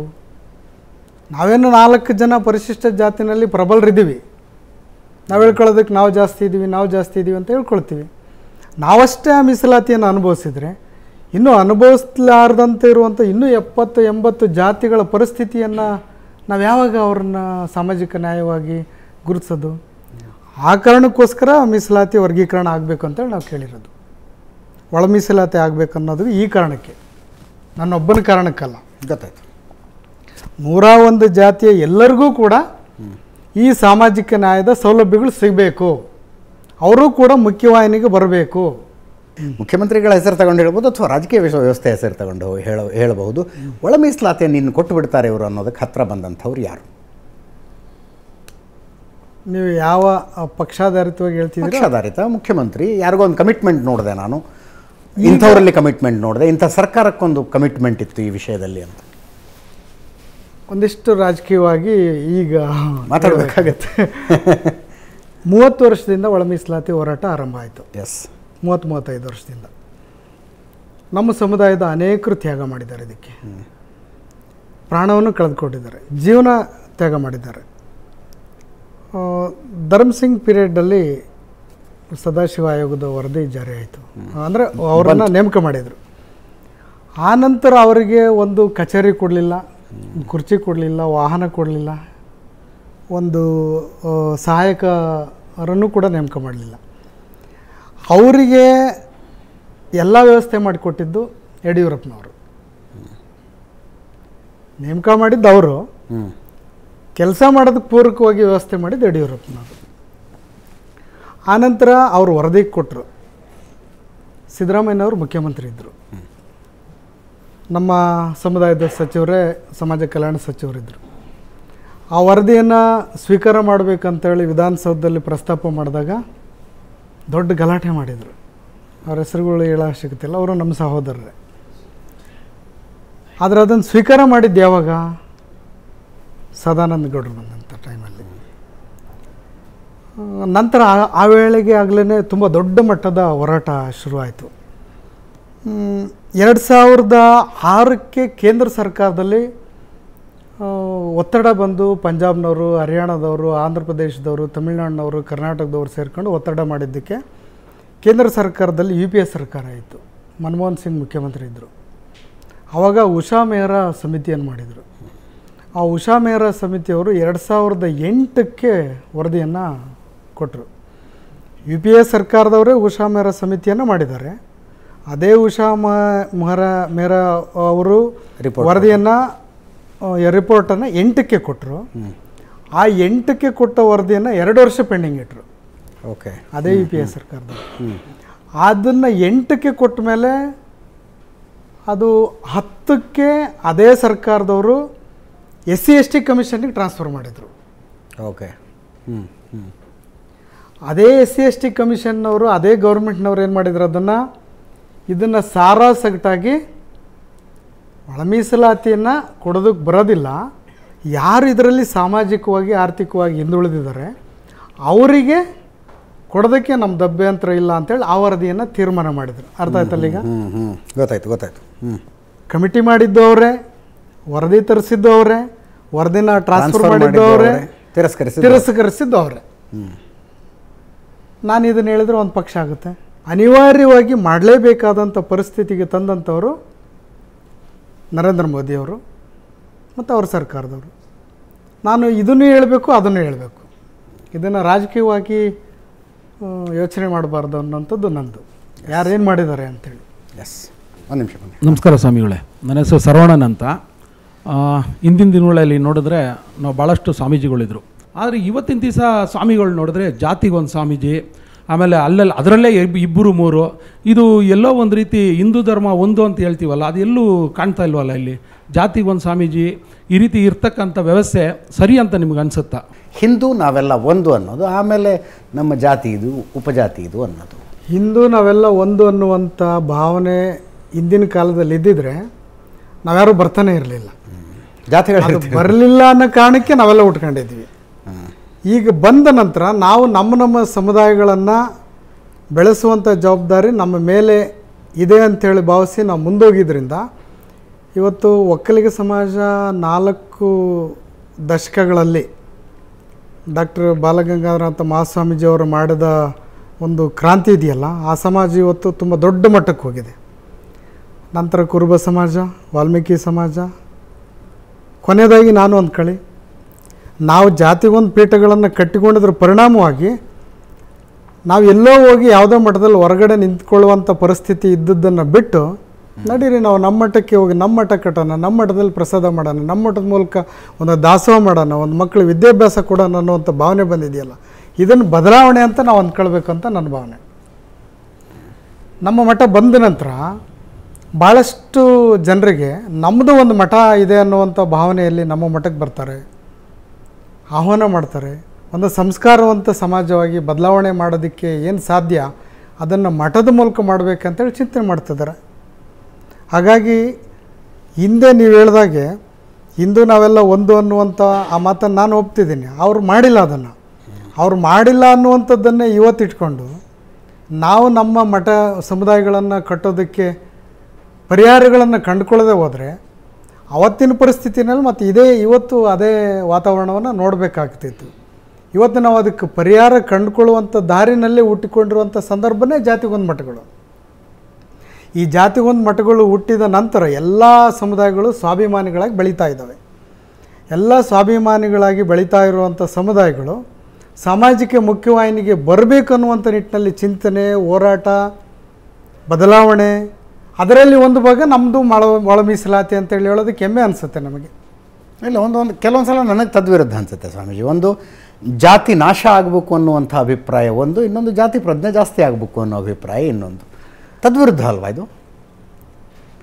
ನಮ್ಮ ದೇಶದ ದುರಂತ ಜಾತಿ ಪ್ರತಿದಿನ ಗಟ್ಟಿ ಆಗ್ತಾನೇ ಹೋಗ್ತಿದೆ. ಎಸ್, ಇಂಥ ಸಂದರ್ಭದಲ್ಲಿ ಜಾತಿಯನ್ನು ನಿರ್ಮೂಲನೆ ಮಾಡ್ತೀನಿ ಅಂತ ನಾನು ಹೇಳಿದ್ರೆ ಅದು ಮೂರ್ಖತನದ್ದು. ನನ್ನೊಳಗಿನ ಜಾತಿ ತತ್ವ ಇದೆ, ಕೆಲವರ ಆದರ್ಶ ಇದೆ, ಕೆಲವು ರಾಜಕಾರಣಿಗಳು ಬಹಿರಂಗವಾಗಿ ಮಾತಾಡ್ತಾರೆ. ರಾಜಕಾರಣಿಗಳು ಒಂದು ಸಂದರ್ಭದಲ್ಲಿ ಒಂದು ಮಾತನಾಡ್ತಾರೆ. ಜಾತಿ ನಾಶ ಆಗ್ಬೇಕಂತೇಳಿ ಜಾತಿ ಸಮಾವೇಶಕ್ಕೆ ಹೋಗ್ತಾರೆ ಅವರು. ಜಾತಿ ನಾಶ ಆಗ್ಬೇಕು ಅಂತೇಳಿ ಇಂಥ ಜಾತಿಯವ್ರಿಗೆ ಇವತ್ತು ಡಿನ್ನರು, ಇಂಥ ಜಾತಿಯವ್ರಿಗೆ ಇವತ್ತು. ಹಾಗಾಗಿ ಜಾತಿಯನ್ನು ನಿರ್ಮೂಲನೆ ಮಾಡ್ತೀನಿ ಅಂತ ಹೇಳೋದಕ್ಕೆ ನನ್ನಿಂದ ಸಾಧ್ಯ ಇಲ್ಲ. ಜಾತಿಯನ್ನು ನಾನು ಮನೆಯಲ್ಲಿ ಇಟ್ಕೊಂಡೇ ನಾವು ಸಾಮಾಜಿಕ ಮುಖ್ಯವಾಹಿನಿಯಲ್ಲಿ ಜಾತಿಯನ್ನು ಮೀರಿ ಬೆಳೆಯುವಂಥ ಸಂದರ್ಭಕ್ಕೆ ನನ್ನ ಸಮಾಜವನ್ನು ಕಟ್ಟುವುದು ಹೇಗೆ ಅನ್ನುವಂಥದ್ದನ್ನು ಹೇಳ್ಕೊಡುವಂಥ ಒಂದು ಜವಾಬ್ದಾರಿ ನನ್ನ ಮೇಲಿದೆ ಅನ್ನುವಂಥದ್ದನ್ನು ನಾನು ಅರ್ಥ ಮಾಡ್ಕೊಳ್ತೀನಿ. ಯಾರೋ ಒಬ್ಬ ಜಾತಿಯವರು ಅವರು ಒಂದು ಸ್ವಾಮೀಜಿನ ಕಟ್ಟಿದ್ರು, ಹಾಗಂತ ನಾವು ಅದನ್ನೇ ಮಾಡಬೇಕು ಅಂತ ಹೇಳಿದ್ರೆ ನಾವು ಸಂದೇಶ ಏನು ಕೊಡ್ತಾ ಇದ್ದೀವಿ? ಈಗ ಬಾಬಾ ಸಾಹೇಬ್ ಅಂಬೇಡ್ಕರ್ ಅವರು ಎಲ್ಲರೂ ತಿಳ್ಕೊಂಡಿರೋ ಹಾಗೆ ಇಡೀ ನಮ್ಮ ದೇಶದಲ್ಲಿರೋ ಪ್ರತಿಯೊಂದು ಪ್ರಜೆಗೂ ಅವ್ರ ಆಸ್ತಿ ಅಂತ ತಿಳ್ಕೊಂಡಿದ್ದೀವಿ ನಾವು. ಯಾವುದೇ ಒಂದು ಜಾತಿಗೆ ಅವ್ರು ಸೀಮಿತ ಇರಲಿಲ್ಲ, ಖಂಡಿತವಾಗ್ಲೂ ಇರಲಿಲ್ಲ. ಅವರು ಎಲ್ಲ ಜಾತಿಯೂ ಸಮಾನತೆಯಲ್ಲಿ ಇರಬೇಕು ಅನ್ನೋದೇ ಅವರ ಭಾವನೆ ಇದ್ದಿದ್ದು. ಆದರೆ ಇವತ್ತು ಅವರ ಒಂದು ಏನಿತ್ತು ಐಡಿಯಾಲಜಿನ ಯಾರೂ ನಾವು ಫಾಲೋ ಮಾಡ್ತಾ ಇಲ್ಲ, ಯಾವ ಸ್ವಾಮೀಜಿಗಳು ಫಾಲೋ ಮಾಡ್ತಾ ಇಲ್ಲ. ಎಲ್ಲರೂ ವಿಭಿನ್ನವಾಗಿ, ಎಲ್ಲರೂ ಡಿಫ್ರೆಂಟಾಗೇ ಹೋಗ್ತಾ ಇದ್ವಿ, ಯಾರೂ ಒಗ್ಗಟ್ಟಾಗಿ ಹೋಗ್ತಾನೆ ಇಲ್ವಲ್ಲ. ಆ ಸಮಾನತೆ ಅನ್ನೋದು ನೀವು ಅನುಭವಿಸಿದ್ರ ಅಂತ ಪ್ರಶ್ನೆ ಬಂದಾಗ ಪೇಜಾ ಅವರು ದೈವಾಧೀನರ ಸಂದರ್ಭದಲ್ಲಿ ತಾವು ಒಂದು ನ್ಯೂಸ್ ಚಾನಲ್ ಕ್ಯಾಮ್ರಾದ ಮುಂದೆ ಗಳಗಳನ್ನೇ ಹತ್ತು ಬಿಟ್ರಿ. ಹೌದು ಸರ್. ಅದನ್ನ ನೋಡಿದಾಗ ನನಗೊಂದ್ಸಲ ಆಶ್ಚರ್ಯನೂ ಅನ್ನಿಸ್ತು. ಪೇಜಾವರ ಸ್ವಾಮೀಜಿಗಳು ತೀರ್ಕೊಂಡಿದ್ದಾರೆ, ಮಾದರ ಚೆನ್ನೈ ಸ್ವಾಮೀಜಿಗಳು ಅಂದರೆ ಮಗು ಹೊತ್ತಂಗಳತಾ ಇದೆ. ಅವರೆಲ್ಲ ಅಷ್ಟು ಮಠಗಳಿದ್ದಾವೆ. ಆ ಅಷ್ಟು ಮಠಗಳಲ್ಲಿ ಎಷ್ಟು ಜನ ದಲಿತರ ಕಾಲೋನಿಗೆ ಹೋಗಿದ್ದಾರೆ ಅಂತ ನಿಮಗೆ ಗೊತ್ತಿಲ್ಲ, ನನಗೂ ಗೊತ್ತಿಲ್ಲ. ಕನಿಷ್ಠ ಅವರಲ್ಲಿ ಒಬ್ಬರು ಇಲ್ಲಿ ನಾನು ಮುಕ್ತವಾಗಿ ನಿಮ್ಮ ಬಳಿ ಬಂದು ಕೆಲಸ ಮಾಡಬೇಕಾದ್ರೆ ನನ್ನ ಪೀಠನೂ ಉಳಿಸ್ಕೊಳ್ಳೋಂಥ ಜವಾಬ್ದಾರಿ ಇರುತ್ತೆ, ಇತಿಮಿತಿಗಳನ್ನು. ಇಲ್ಲ ಅಂತ ಹೇಳಿದ್ರೆ ಇದನ್ನು ಹಿಡ್ಕೊಂಡಿರುವಂಥ ಭಕ್ತರು ಭಾಳ ಜನ ಇರ್ತಾರೆ. ನೀವು ಪೀಠದ ಕೆಲಸ ಬಿಟ್ಟು ಬರೀ ಅವ್ರ ಕೆಲಸ ಮಾಡೋಕ್ಕೆ ಹೋಗ್ತೀರ ಅಂತ ಹೇಳಿದ್ರೆ ಒಂದು ಕೆಲಸ ಮಾಡಿ ಇದನ್ನು ಬಿಟ್ಟು ಆ ಕಡೆ ಹೋಗಿ ಅಂತಾರೆ. ಈಗ ನನಗಂತಾರಲ್ಲ ಆ ಥರ. ಸರ್ ನಮಸ್ತೆ ಸರ್, ಜಗನ್ನಾಥ್ ಯಾದವ್ ಅಂತೇಳಿ ಕಾಂಗ್ರೆಸ್ ಪಕ್ಷದ ಕಾರ್ಯಕರ್ತ. ಸರ್, ತಮ್ಮ ಮಟ್ಟದ ಮೇಲೆ ತಮ್ಮ ಮೇಲೆ ಅಪಾರವಾದ ಗೌರವ ಇದೆ. ಯಾಕಂದರೆ ನೀವು ಹೇಳಿಕೆಯಿಂದ ಇವತ್ತಿನ ಸ್ವಾಮೀಜಿಗಳೆಲ್ಲ ಇಟ್ಟನ್ರನ್ನು ಒನ್ ವೇ ಆ ಥರ ಹೋಗ್ಬಿಡ್ತಾರೆ. ತಮ್ಮ ಹೇಳಿಕೆನ ಯಾವಾಗಲೂ ಸ್ಪಷ್ಟವಾಗಿ ನೀವು ಹೇಳ್ತೀರಾ. ಇದೇ ಸಂದರ್ಭದಲ್ಲೂ ಅಷ್ಟೇ ಈ ಮೀಡಿಯಾದಲ್ಲೂ ನೀವು ಹೇಳಿರೋದು, ಪತ್ರಿಕೆ ಹೇಳಿಕೆನ ಒಪ್ಕೊಂಡು ಇದ್ದೀರಾ. ನನ್ನದೊಂದು ನಿಮ್ಮ ಈ ಪ್ರತಿಕ್ರಿಯೆಗೆ ನನ್ನದೊಂದು ಅಭ್ಯಂತರ ಸರ್. ವಿಶ್ವಗುರು ಬಸವಣ್ಣನವರು ಅಂದರೆ ಸಾಂಸ್ಕೃತಿಕ ರಾಯಭಾರಿಯಾಗಿದ್ದಾರೆ ಈಗ, ಅಂದರೆ ನಮ್ಮ ಸರ್ಕಾರ ಮಾಡಿದ್ದು. ಅಂಥ ನಾಡಲ್ಲಿ ನೀವು ಹೇಳ್ದಂಗೆ ಹಸಿರು ಧ್ವಜ ಹಾರೋದಕ್ಕೆ ಮಠಗಳಿಗೆ ಇನ್ನೂ 1000 ವರ್ಷ ಆದ್ರೂ ಆಗಲ್ಲ ಅನ್ನೋದು ನನ್ನದೊಂದು ನಿಮ್ಮ ಥರನೇ ಅಭಿಪ್ರಾಯ. ನಿಮ್ಮ ಹೇಳಿಕೆಗೆ, ಯಾಕಂದರೆ ನೀವು ಹಾಟ್ ಸೀಟಲ್ಲಿ ಕೂತಿದ್ದೀರ, ಅಂದರೆ ನೀವು ಒಂದು ಮಟ್ಟದಲ್ಲಿದ್ದೀರಾ. ಅಸ್ಪೃಶ್ಯತೆಯನ್ನು 35-40 ವರ್ಷಗಳಿಂದ ಅಭಯ ಕೊಡ್ತಾ ಇದ್ದೀರಾ ಅವ್ರಿಗೆ, ಹಂಗೇನಾಗೋದಿಲ್ಲ. ಇಲ್ಲ ಸರ್, ಅಭಯ ಅಂತೇಳಿಲ್ಲ ಸರ್. ನೀವು ಅಂಥ ಒಳ್ಳೆ ಸ್ಥಿತಿ ಅಂದರೆ ಮಠದವರಾಗಿ ನಿಮ್ಗೆ ಯಾಕೆ ಆ ಭಯ ಕಾಡುತ್ತೆ ಅನ್ನೋದು ನನ್ನ ವೈಯಕ್ತಿಕ ಪ್ರಶ್ನೆ. ನೀವು ಅದ್ರ ಬಗ್ಗೆ ಚಿಂತೆ ಬಿಡಬೇಕು. ಮತ್ತು ನಿಮ್ಮದು ಏನು ನೀವು ಗುರಿ ಇಟ್ಕೊಂಡಿದ್ದೀರಾ ಅದನ್ನು ಸಾಧಿಸ್ತೀರ ಅನ್ನೋದು ನನ್ನ ಒಂದು ಆಡಳಿತ ಪಕ್ಷದ ಕಾರ್ಯಕರ್ತರಾಗಿ ತಮ್ಮ ಸರ್. ಇಲ್ಲ, ಆಡಳಿತ ಪಕ್ಷ ಬೇರೆ ವಿಚಾರ ಸರ್. ನೀವೇ ಹೇಳ್ದಂಗೆ 5 ವರ್ಷ ಅಷ್ಟೇ ಇದು ಅಧಿಕಾರ. ಯಾಕಂದರೆ ಜನಸಾಮಾನ್ಯವಾಗಿದ್ರೇ, ಯಾಕಂದರೆ ಇದು ಬಂದು ಒಂದು ಸಾರ್ತಿ ಹುಟ್ಟಿದ್ರೆ ಸಾಯೋವರೆಗೂ ನಾವು ಅನುಭವಿಸ್ಬೇಕು, ನೀವು ಅನುಭವಿಸ್ಬೇಕು. ಆ ನಿಲುವ ಬಗ್ಗೆ ನಾನು ಮಾತಾಡ್ತಾ ಇರೋದು. ಅದರಿಂದ ನಿಮ್ಗೆ ಯಾಕೆ ಆ ಚಿಂತೆ ಕಾಡುತ್ತೆ ಅನ್ನೋದು ನನ್ನ ವೈಯಕ್ತಿಕ ಪ್ರಶ್ನೆ. ಯಾಕೆ ಆ ಚಿಂತೆ ಕಾಡುತ್ತೆ ನಿಮಗೆ? ಮಠದ ಮೇಲೆ ಹಸಿರು ಧ್ವಜ ಬಂದ್ಬಿಡುತ್ತೆ ಅನ್ನೋ ಚಿಂತೆ ನಿಮ್ಗೆ ಯಾಕೆ ಕಾಡುತ್ತೆ? ಚಿಂತೆ ನನ್ನೊಬ್ಬನಿಗೆ ಕಾಡ್ತಿರೋಂಥದ್ದಲ್ಲ, ಇಡೀ ದೇಶಕ್ಕೆ. ಕೇರಳದಲ್ಲಿ ವ್ಯಾಪಾರಕ್ಕೋಸ್ಕರ ಬಂದಿಂಥವ್ರು ಎಷ್ಟು ಜನ, ಇವತ್ತು ಎಷ್ಟು ಕೋಟಿ ನೀವು ಯೋಚನೆ ಮಾಡಿ. ಹೈದರಾಬಾದ್ನಲ್ಲಿ ಒಬ್ಬ ಲೀಡರ್ ಇದ್ದಾರೆ, ಒಂದು 3 ನಿಮಿಷ ಟೈಮ್ ಕೊಡಿ, ಪೊಲೀಸ್ನವ್ರು ಸುಮ್ಮನಿದ್ರೆ ನಿಮ್ಮನ್ನೆಲ್ಲ ಏನು ಮಾಡ್ತೀವಿ ನೋಡಿ ಅಂತ ಹೇಳ್ತಾರೆ. ಅವೆಲ್ಲ ವರದಿ ನೋಡಿದ್ದೀರಲ್ಲ. ನನ್ನ ಜನರಿಗೆ ಅಂಥ ಪರಿಸ್ಥಿತಿ ಬರಬಾರ್ದು ಅನ್ನುವಂಥ ಆತಂಕ ಕೋಟ್ಯಾಂತರ ಜನಕ್ಕಿದೆ. ಹಾಗಂತೇಳಿ ಅವರೆಲ್ಲ ನಮ್ಮ ದೇಶ ಬಿಟ್ಟು ಹೋಗ್ರಿ ಅನ್ನೋಕ್ಕಾಗಲ್ಲ, ಅವ್ರು ನಮ್ಮನ್ನು ಬಿಟ್ಟು ಹೋಗ್ರಿ ಅಂತ ಹೇಳೋಕ್ಕಾಗಲ್ಲ. ನಮ್ಮ ದೇಶದಲ್ಲಿರುವಂಥವರು ಆಯಾ ಧರ್ಮಗಳನ್ನು ಗೌರವಿಸ್ಕೊಂಡು ಎಲ್ಲ ವರ್ಗದವ್ರನ್ನ ಪ್ರೀತಿ ಮಾಡಿಕೊಂಡು ಶಾಂತಿ ಸಹಬಾಳ್ವೆಯಿಂದ ಇರಬೇಕನ್ನುವಂಥ ಮಾತಿನ ಅರ್ಥ ನಮ್ಮದು. ಒಂದು ಧರ್ಮ ಇನ್ನೊಂದು ಧರ್ಮದ ಮೇಲೆ ದಬ್ಬಾಳಿಕೆ ಪ್ರಾಬಲ್ಯ ತೋರಿಸಬಾರ್ದು ಅನ್ನೋಂಥದ್ದು ನಿಖರವಾಗಿ ನಮ್ಮ ಸ್ಪಷ್ಟತೆ ಇದೆ. ಆ ವಿಚಾರದಲ್ಲಿ ನನಗೂ ಭಯ ಇಲ್ಲ, ನಿಮಗೂ ಭಯ ಇಲ್ಲ ಅಂತ ನಾನು ಅಂದ್ಕೊಂಡಿದ್ದೀನಿ. ಆದರೆ ಕೆಲವು ಕಡೆ ಭಯ ನಿರ್ಮಾಣ ಆಗುವಂಥ ವಾತಾವರಣ ಇವತ್ತು ಇದೆಯಲ್ಲ. ನೀವು ಕೇರಳದಲ್ಲಿ ಹೋಗಿ ಕಣ್ಣೂರು ರೈಲ್ವೆ ಸ್ಟೇಷನ್ನಲ್ಲಿ ಕಾವಿ ಬಟ್ಟೆ ಹಾಕ್ಯಂದು 2 ದಿನ ಅಡ್ಡಾಡ್ರಿ. ಕಣ್ಣೂರು ಜಿಲ್ಲೆಯಲ್ಲಿರೋಂಥ ದೇವಸ್ಥಾನಗಳ ಮೇಲೆ ಕೇಸರಿ ಧ್ವಜ ಹಾರಿಸಿ ಬೆಳಗಿನ ಜಾವ ಬಂದು ನಿಮ್ಮ ಅರ್ಚಕರ ಪರಿಸ್ಥಿತಿ ಏನಾಗಿರುತ್ತೆ ಅನ್ನೋವಂಥದ್ದನ್ನು ನೀವು ವಾಸ್ತವಾಂಶ ಪರಿಸ್ಥಿತಿ ತಿಳ್ಕೊಳ್ಳಿ. ನೀವು ಕರ್ನಾಟಕದಲ್ಲಿ ಒಳ್ಳೆಯ ವಾತಾವರಣದಲ್ಲಿದ್ದೀರಿ, ಪಶ್ಚಿಮ ಬಂಗಾಳದ ಬಾರ್ಡರ್ನಲ್ಲಿ ನೋಡಿ ಆ ಪರಿಸ್ಥಿತಿ ಬೇರೆಯೇ ಇದೆ. ನಾನು ಅವ್ರನ್ನ ಒಂದು ಧರ್ಮನ ನಾನೇನೋ ಟೀಕೆ ಮಾಡ್ತಿಲ್ಲ. ಮಲಪ್ಪುರಂ ಜಿಲ್ಲೆಗೆ ಹೋಗಿ ಒಂದು ಜಿಲ್ಲಾಧಿಕಾರಿ ಕಚೇರಿಗಳಲ್ಲಿ ಜಿಲ್ಲಾಧಿಕಾರಿನೂ ಅವರೇ ಇರಬೇಕು, ಜಿಲ್ಲಾಧಿಕಾರಿನಲ್ಲಿ ಗುಮಾಸ್ತನೂ ಆತನೇ ಇರಬೇಕು. ಇವತ್ತಿಗಿದೆ ಅಂಥ ವಾತಾವರಣ. ನೀವು ವಾಸ್ತವಾಂಶನ ಸ್ವಲ್ಪ ಅಧ್ಯಯನ ಮಾಡಬೇಕು. ಎಸ್ ನಮಸ್ಕಾರ ಸರ್, ನನ್ನ ಹೆಸರು ಮುನಿಕುಮಾರ್ ಅಂತ. ಒಬ್ಬ ಕಾಮನ್ ಮನೆಯಾಗಿ ಇವಾಗ ಜಾತಿಲಿ ಮೇಲ್ಜಾತಿ ಕೀಳ್ಜಾತಿ ಅವಾಗಿಂದ ಇವಾಗೂ ನಡ್ಕೊಂಡು ಬರ್ತಾನೆ ಇದೆ ಅಲ್ವಾ. ಇವಾಗ ಸ್ವಲ್ಪ ತಿಳಿಯಾಗಿದೆ ಅನ್ಬೋದು, ಆದರೆ ಕಂಪ್ಲೀಟಾಗಿ ನಾಶ ಆಗೋದು ಯಾವಾಗ? ಇದು ಒಂದು 100 ವರ್ಷದ್ದಲ್ಲ, ಸಾವಿರಾರು ವರ್ಷದ್ದು. ನನ್ನ ಕಾಲಕ್ಕೆ ಮುಗಿಯುತ್ತೆ ಅಂತ ನಾನು ಹೇಳೋಕ್ಕಾಗಲ್ಲ. ಅಂಬೇಡ್ಕರ್ ಕಾಲಕ್ಕೆ ಮುಗ್ದಿಲ್ಲ, ಬಸವಣ್ಣವ್ರ ಕಾಲಕ್ಕೆ ಮುಗ್ದಿಲ್ಲ, ಬುದ್ಧನ ಕಾಲಕ್ಕೆ ಮುಗ್ದಿಲ್ಲ. ಆ ನಿಟ್ಟಿನಲ್ಲಿ ಅವರು ಒಂದು ಬೇಸ್ ಮಾಡೋಗಿದ್ದಾರೆ, ಒಂದು ಬುನಾದಿ ಹಾಕಿ ಕೊಟ್ಟು ಹೋಗಿದ್ದಾರೆ. ಅದರ ಪರಿಣಾಮವಾಗಿ ಇವತ್ತು ನೀವು ಹೇಳಿದ್ರೆ ಸ್ವಲ್ಪ ತಿಳಿಯಾಗಿದೆ ಅಂತ. ಆ ತಿಳಿಯಾಗಿರುವಂಥ ಪರಿಸ್ಥಿತಿಯನ್ನು ಇನ್ನಷ್ಟು ತಿಳಿ ಮಾಡುವಂಥ ನಿಟ್ಟಿನಲ್ಲಿ ನಾನು ನೀವು ಇಬ್ಬರು ಕೈ ಜೋಡಿಸಿದರೆ ಅದರ ಮುಂದೆ ಗುರಿ ಮುಟ್ಟೋದಕ್ಕೆ ಮುಂದಿನ ಪೀಳಿಗೆ ಸಂಕಲ್ಪ ತೊಡಬಹುದು. ಇವತ್ತಿಗೆ ಆಗುತ್ತೆ ಅಂತ ಹೇಳಕ್ಕೆ. ಅಯೋಧ್ಯೆ ರಾಮ ಮಂದಿರದ ಲೋಕಾರ್ಪಣೆಗೆ ಹೋದ್ರಿ ನೀವು, ಅಂತೂ ಇಂತೂ ರಾಮನಿಗೆ ಮುಕ್ತಿ ಸಿಕ್ತು, ಬಹಳ ಸಂತೋಷ ಅಂತೆಲ್ಲ ಮಾತಾಡ್ಬಿಟ್ರಿ. ಯಾಕದಷ್ಟು ಇಂಪಾರ್ಟೆಂಟ್ ಅನಿಸುತ್ತೆ ನಿಮಗೆ? ಸರ್, 500 ವರ್ಷಗಳ ಕಾಲ ಅದರ ಹೋರಾಟ ಹಾಗೆ ನಡೀತಾ ಇತ್ತು. ಕರ್ನಾಟಕದಿಂದ ಬಹುತೇಕ ನಾವೊಂದಿಬ್ಬರು ಜನ ಸ್ವಾಮೀಜಿಗಳು ಅಷ್ಟೇ ಹೋಗಿದ್ವಿ, ಅಂದರೆ ಭೂಮಿ ಪೂಜೆಗೆ. ಹೌದು. ಆ ಸಂದರ್ಭದಲ್ಲಿ ಇನ್ನೂ ಕೂಡ ಅಲ್ಲಿ ಮಿಲಿಟರಿ ಇತ್ತು. ಒಂದು 40 ಅಡಿ ದೂರದಲ್ಲಿ ಮುಳ್ತಂತೆ ಇತ್ತು. ಟೆಂಟ್ನಲ್ಲಿ ಇಟ್ಟಿದ್ರು ರಾಮನ್, ಟೆಂಟ್ನಲ್ಲಿ ಇಟ್ಟಿದ್ರು. ಪ್ರಧಾನಮಂತ್ರಿಗಳು ಹೇಳಿದರು ನನ್ನ ನಂತರ ನೀವು ದರ್ಶನ ಮಾಡಿ ಅಂತ ಹೇಳಿದ್ರು ನಮ್ಮನ್ನು ಬಿಡಲಿಲ್ಲ. ಉಪಮುಖ್ಯಮಂತ್ರಿಗಳು ಬಂದು ನಮ್ಮನ್ನು ಬಿಡಿಸಿದ್ರು. ಅಂದರೆ ಆವತ್ತಿನ ಸಂದರ್ಭದಲ್ಲಿ ಆ ಭಾಗದಲ್ಲಿ ಇಸ್ಲಾಮಿನ ಆಕ್ರಮಣ ಆ ಮಟ್ಟಕ್ಕಿತ್ತು, ನಮಗಿಲ್ಲ. ನಾವೆಲ್ಲ ದಕ್ಷಿಣ ಭಾರತದಲ್ಲಿ ಅದರ ಪ್ರಭಾವವನ್ನು ಅನುಭವಿಸಿಲ್ಲ ನಾವು. ಅವರು ತುಂಬ ಪರಿಣಾಮಕಾರಿಯಾಗಿರುವಂಥ ಆಕ್ರಮಣವನ್ನು ಅನುಭವಿಸಿದ್ದಾರೆ. ಹಾಗಾಗಿ ಅಯೋಧ್ಯೆ ಅನ್ನುವಂಥದ್ದು ಅದು ನಮ್ಮೆಲ್ಲರಿಗೂ ಒಂದು ಶ್ರದ್ಧಾ ಕೇಂದ್ರ ಅನ್ನುವಂಥ ಭಾವನೆ ಇಡೀ ಪ್ರಪಂಚದಕ್ಕೆ ಅದು ಹರಡೋದಕ್ಕೆ ಸಾಧ್ಯವಾಯಿತು. ಈ ರಾಮಕೃಷ್ಣ ಅನ್ನೋದು ಬ್ರಾಹ್ಮಣರ ಹೇರಿಕೆ ಅನ್ನೋ ವಾದ ಇದೆಯಲ್ಲ, ಎಲ್ಲ ಧರ್ಮದಲ್ಲೂ ಇದೆ. ಕ್ರಿಶ್ಚಿಯನ್ರಲ್ಲಿ 2 ಇದೆ, ಬೌದ್ಧರಲ್ಲೂ 2 ಇದೆ, ಇಸ್ಲಾಂನಲ್ಲೂ 2 ಇದೆ, ನಮ್ಮಲ್ಲೂ ಒಂದಿಷ್ಟು. ಸ್ವಾಮಿಗಳೇ, ಈಗ ಮೊದಲೆಲ್ಲ ಮತಾಂತರ ಆಗಿದ್ದಾರೆ. ಹಿಂದಿನ ಅಂಬೇಡ್ಕರ್ ಕಾಲದಲ್ಲಾಗಿರ್ಬೋದು, ಇಲ್ಲ ಹಿಂದೂ ಪಾಕಿಸ್ತಾನ ಡಿವೈಡ್ ಆದಾಗ, ವಿಭಜನೆ ಆದಾಗ ಆಗಿರ್ಬೋದು, ಆ ಥರ ಆಗಿದೆ. ಮತಾಂತರದಿಂದ ಮುಂದಿನ ಯುವ ಪೀಳಿಗೆಗೆ ಮತಾಂತರ ಆಗಬಾರ್ದು ಅನ್ನೋದಕ್ಕೆ ಒಂದು ನಿಮ್ಮ ಸಂದೇಶ?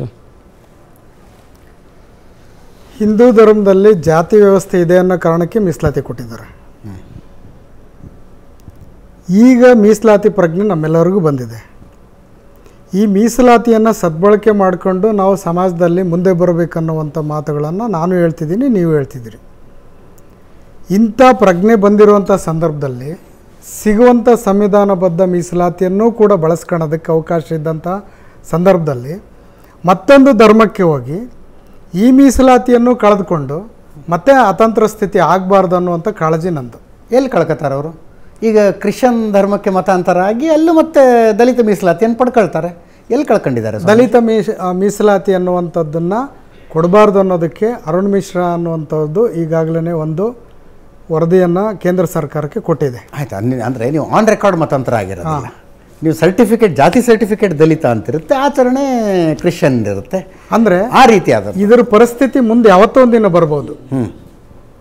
ಇವತ್ತು ಈ ಪರಿಸ್ಥಿತಿ ಇಲ್ದಿರ್ಬೋದು. ಓಕೆ, ನಾಳೆ ಇನ್ನೊಂದು ಯಾವುದೋ ಒಂದು ಸರ್ಕಾರ, ಇನ್ನೊಂದು ವ್ಯವಸ್ಥೆ ಬಂದಾಗ ಅದ್ರ ಪರಿಣಾಮಕಾರಿಯಾಗಿ ಜಾರಿಗೆ ತಂದಾಗ ನಮ್ಮ ಮಕ್ಕಳಿಗೆ ಸಂವಿಧಾನಾತ್ಮಕವಾಗಿರುವಂಥ ಹಕ್ಕುಗಳಿಂದ ಆಗ್ತಾರೆ ಅನ್ನುವಂಥ ಆತಂಕ ನಮ್ಮದಿದೆ. ಎಸ್. ಸೊ ನೀವು ಹೇಳೋದು ಮತಾಂತರವಾದ ದಲಿತರಿಗೆ ಮೀಸಲಾತಿ ಕೊಡೋದು ಬೇಡ ಅಂತೀರಿ? ಅದು ನಾನು ಕೊಡೋದು ಬೇಡ ಅಂತ ಹೇಳದೇ ಇದ್ರು ನಿಮ್ಮ ಅಭಿಪ್ರಾಯ ಕೇಳ್ತಾ ಇದ್ದೀನಿ ನಾನು. ನನ್ನ ಅಭಿಪ್ರಾಯನೂ ಕೂಡ ಅದೇ ಇದೆ. ಎಸ್, ಕೊಡಬಾರ್ದು. ನೀವು ಅಂದರೆ ನೀವು ದಲಿತರಾಗಿ ಇದ್ಕೊಂಡ್ರೆ ದಲಿತರ ಮೀಸಲಾತಿ ತಗೊಳ್ಳಿ. ಹೌದು, ತಗೊಳ್ಳಿ. ಕ್ರಿಶ್ಚಿಯನ್ರು ಅಂದ್ಕೊಂಡು ಮತ್ತೆ ದಲಿತರ ಮೀಸಲಾತಿ ಅಲ್ಲಿ ಮೀಸಲಾತಿ ಇದೆಯಲ್ಲ, ಅಲ್ಲಿಯ ಮೀಸಲಾತಿ ಅಲ್ಲಿ ತಗೊಳ್ಳಿ ಅಂತ. ಎಸ್ ಎಸ್, ಅದನ್ನೇ ತಗೊಳ್ಳಿ ಅಂತೇಳಿ. ಓಕೆ, ನೀವು ಇಲ್ಲಿ ಈ ಹೆಸರು ಹೇಳ್ಕೊಂಡು ಅಲ್ಲಿ ಆ ಮೀಸಲಾತಿಗೆ ಅರ್ಜಿ ಹಾಕಿ ಅವರು ಇಲ್ಲ ನಿಮ್ಮದು ಅದು ಅಲ್ಲಿ ತಗೊಳ್ಳಿ ಅಂತ ಹೇಳೋದು, ಮತ್ತು ಇವರೇ ನೀನು ಅಲ್ಲೋಗಿದ್ಯಾ ನೀನು ಆ ಮೀಸಲಾತಿ ತಗೊಳ್ಳಿ ಅಂತ ಹೇಳೋದು, ಕೊನೆಗೆ ಅದೂ ಇಲ್ಲ ಇದೂ ಇಲ್ಲ. ಈ ಗೊಂದದಲ್ಲಿ ಭಾಳ ಜನ ಇದ್ದಾರೆ ನಮ್ಮಲ್ಲಿ. ಎಸ್, ಇವರು ಅತಂತ್ರ ಪರಿಸ್ಥಿತಿನಲ್ಲಿದ್ದಾರೆ, ಯಾವುದೇ ಸೌಲಭ್ಯಗಳಿಲ್ಲದೆ ಇದ್ದಾರೆ ಗ್ರಾಮೀಣ ಪ್ರದೇಶದ. ಮತಾಂತರ ಬೇಡ ಅಂತ ಸಂದೇಶ. ಮತಾಂತರ ಬೇಡ ಅನ್ನುವಂಥದ್ದು ನನ್ನ ಒಂದು ಸ್ವಾರ್ಥ ಭಾವನೆ.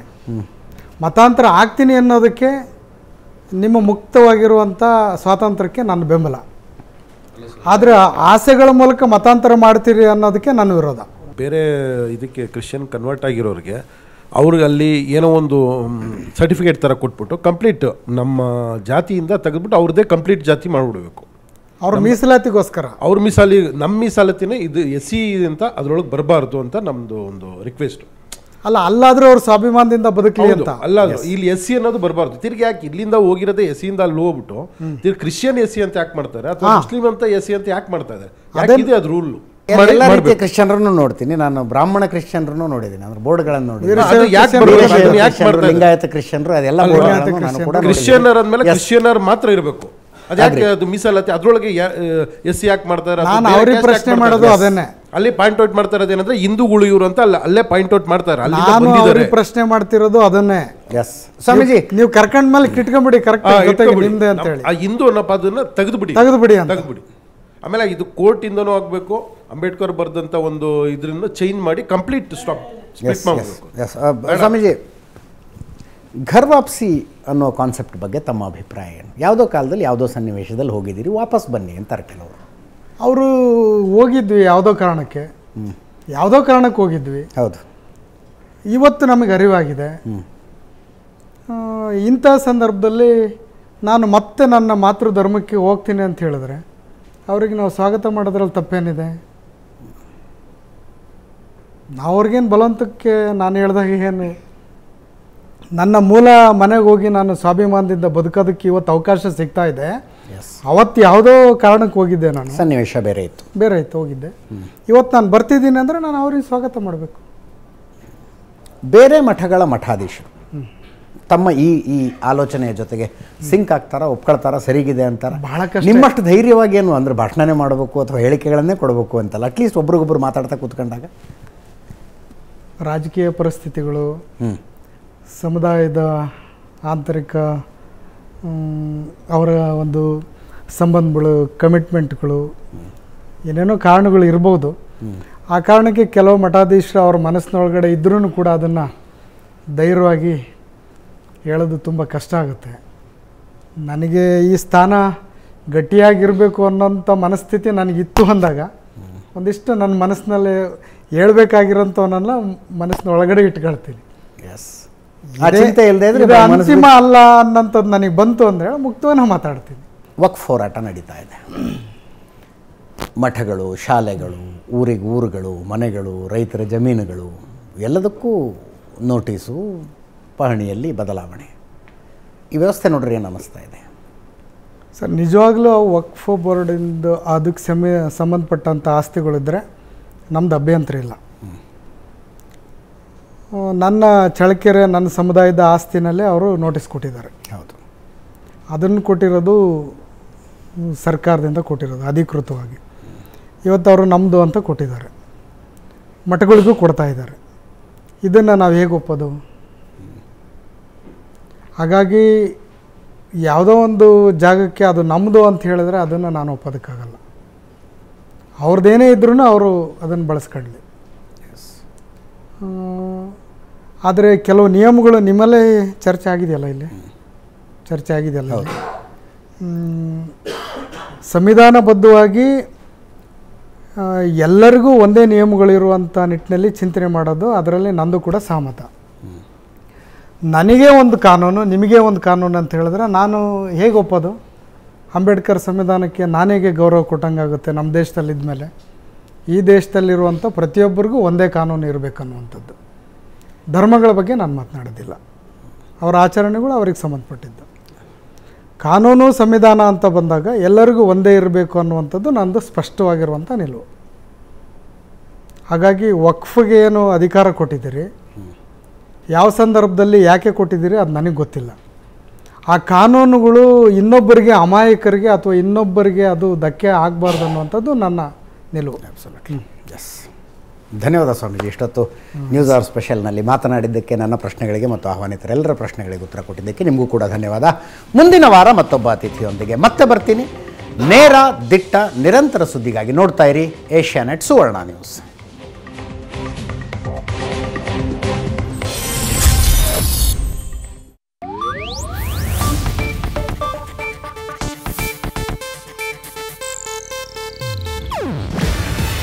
ಇದು ಏಷ್ಯಾನೆಟ್ ನ್ಯೂಸ್ ನೆಟ್ವರ್ಕ್ ಪ್ರಸ್ತುತಿ. ನೀವು ನೋಡ್ತಿದ್ದೀರಾ ಏಷ್ಯಾನೆಟ್ ಸುವರ್ಣ ನ್ಯೂಸ್.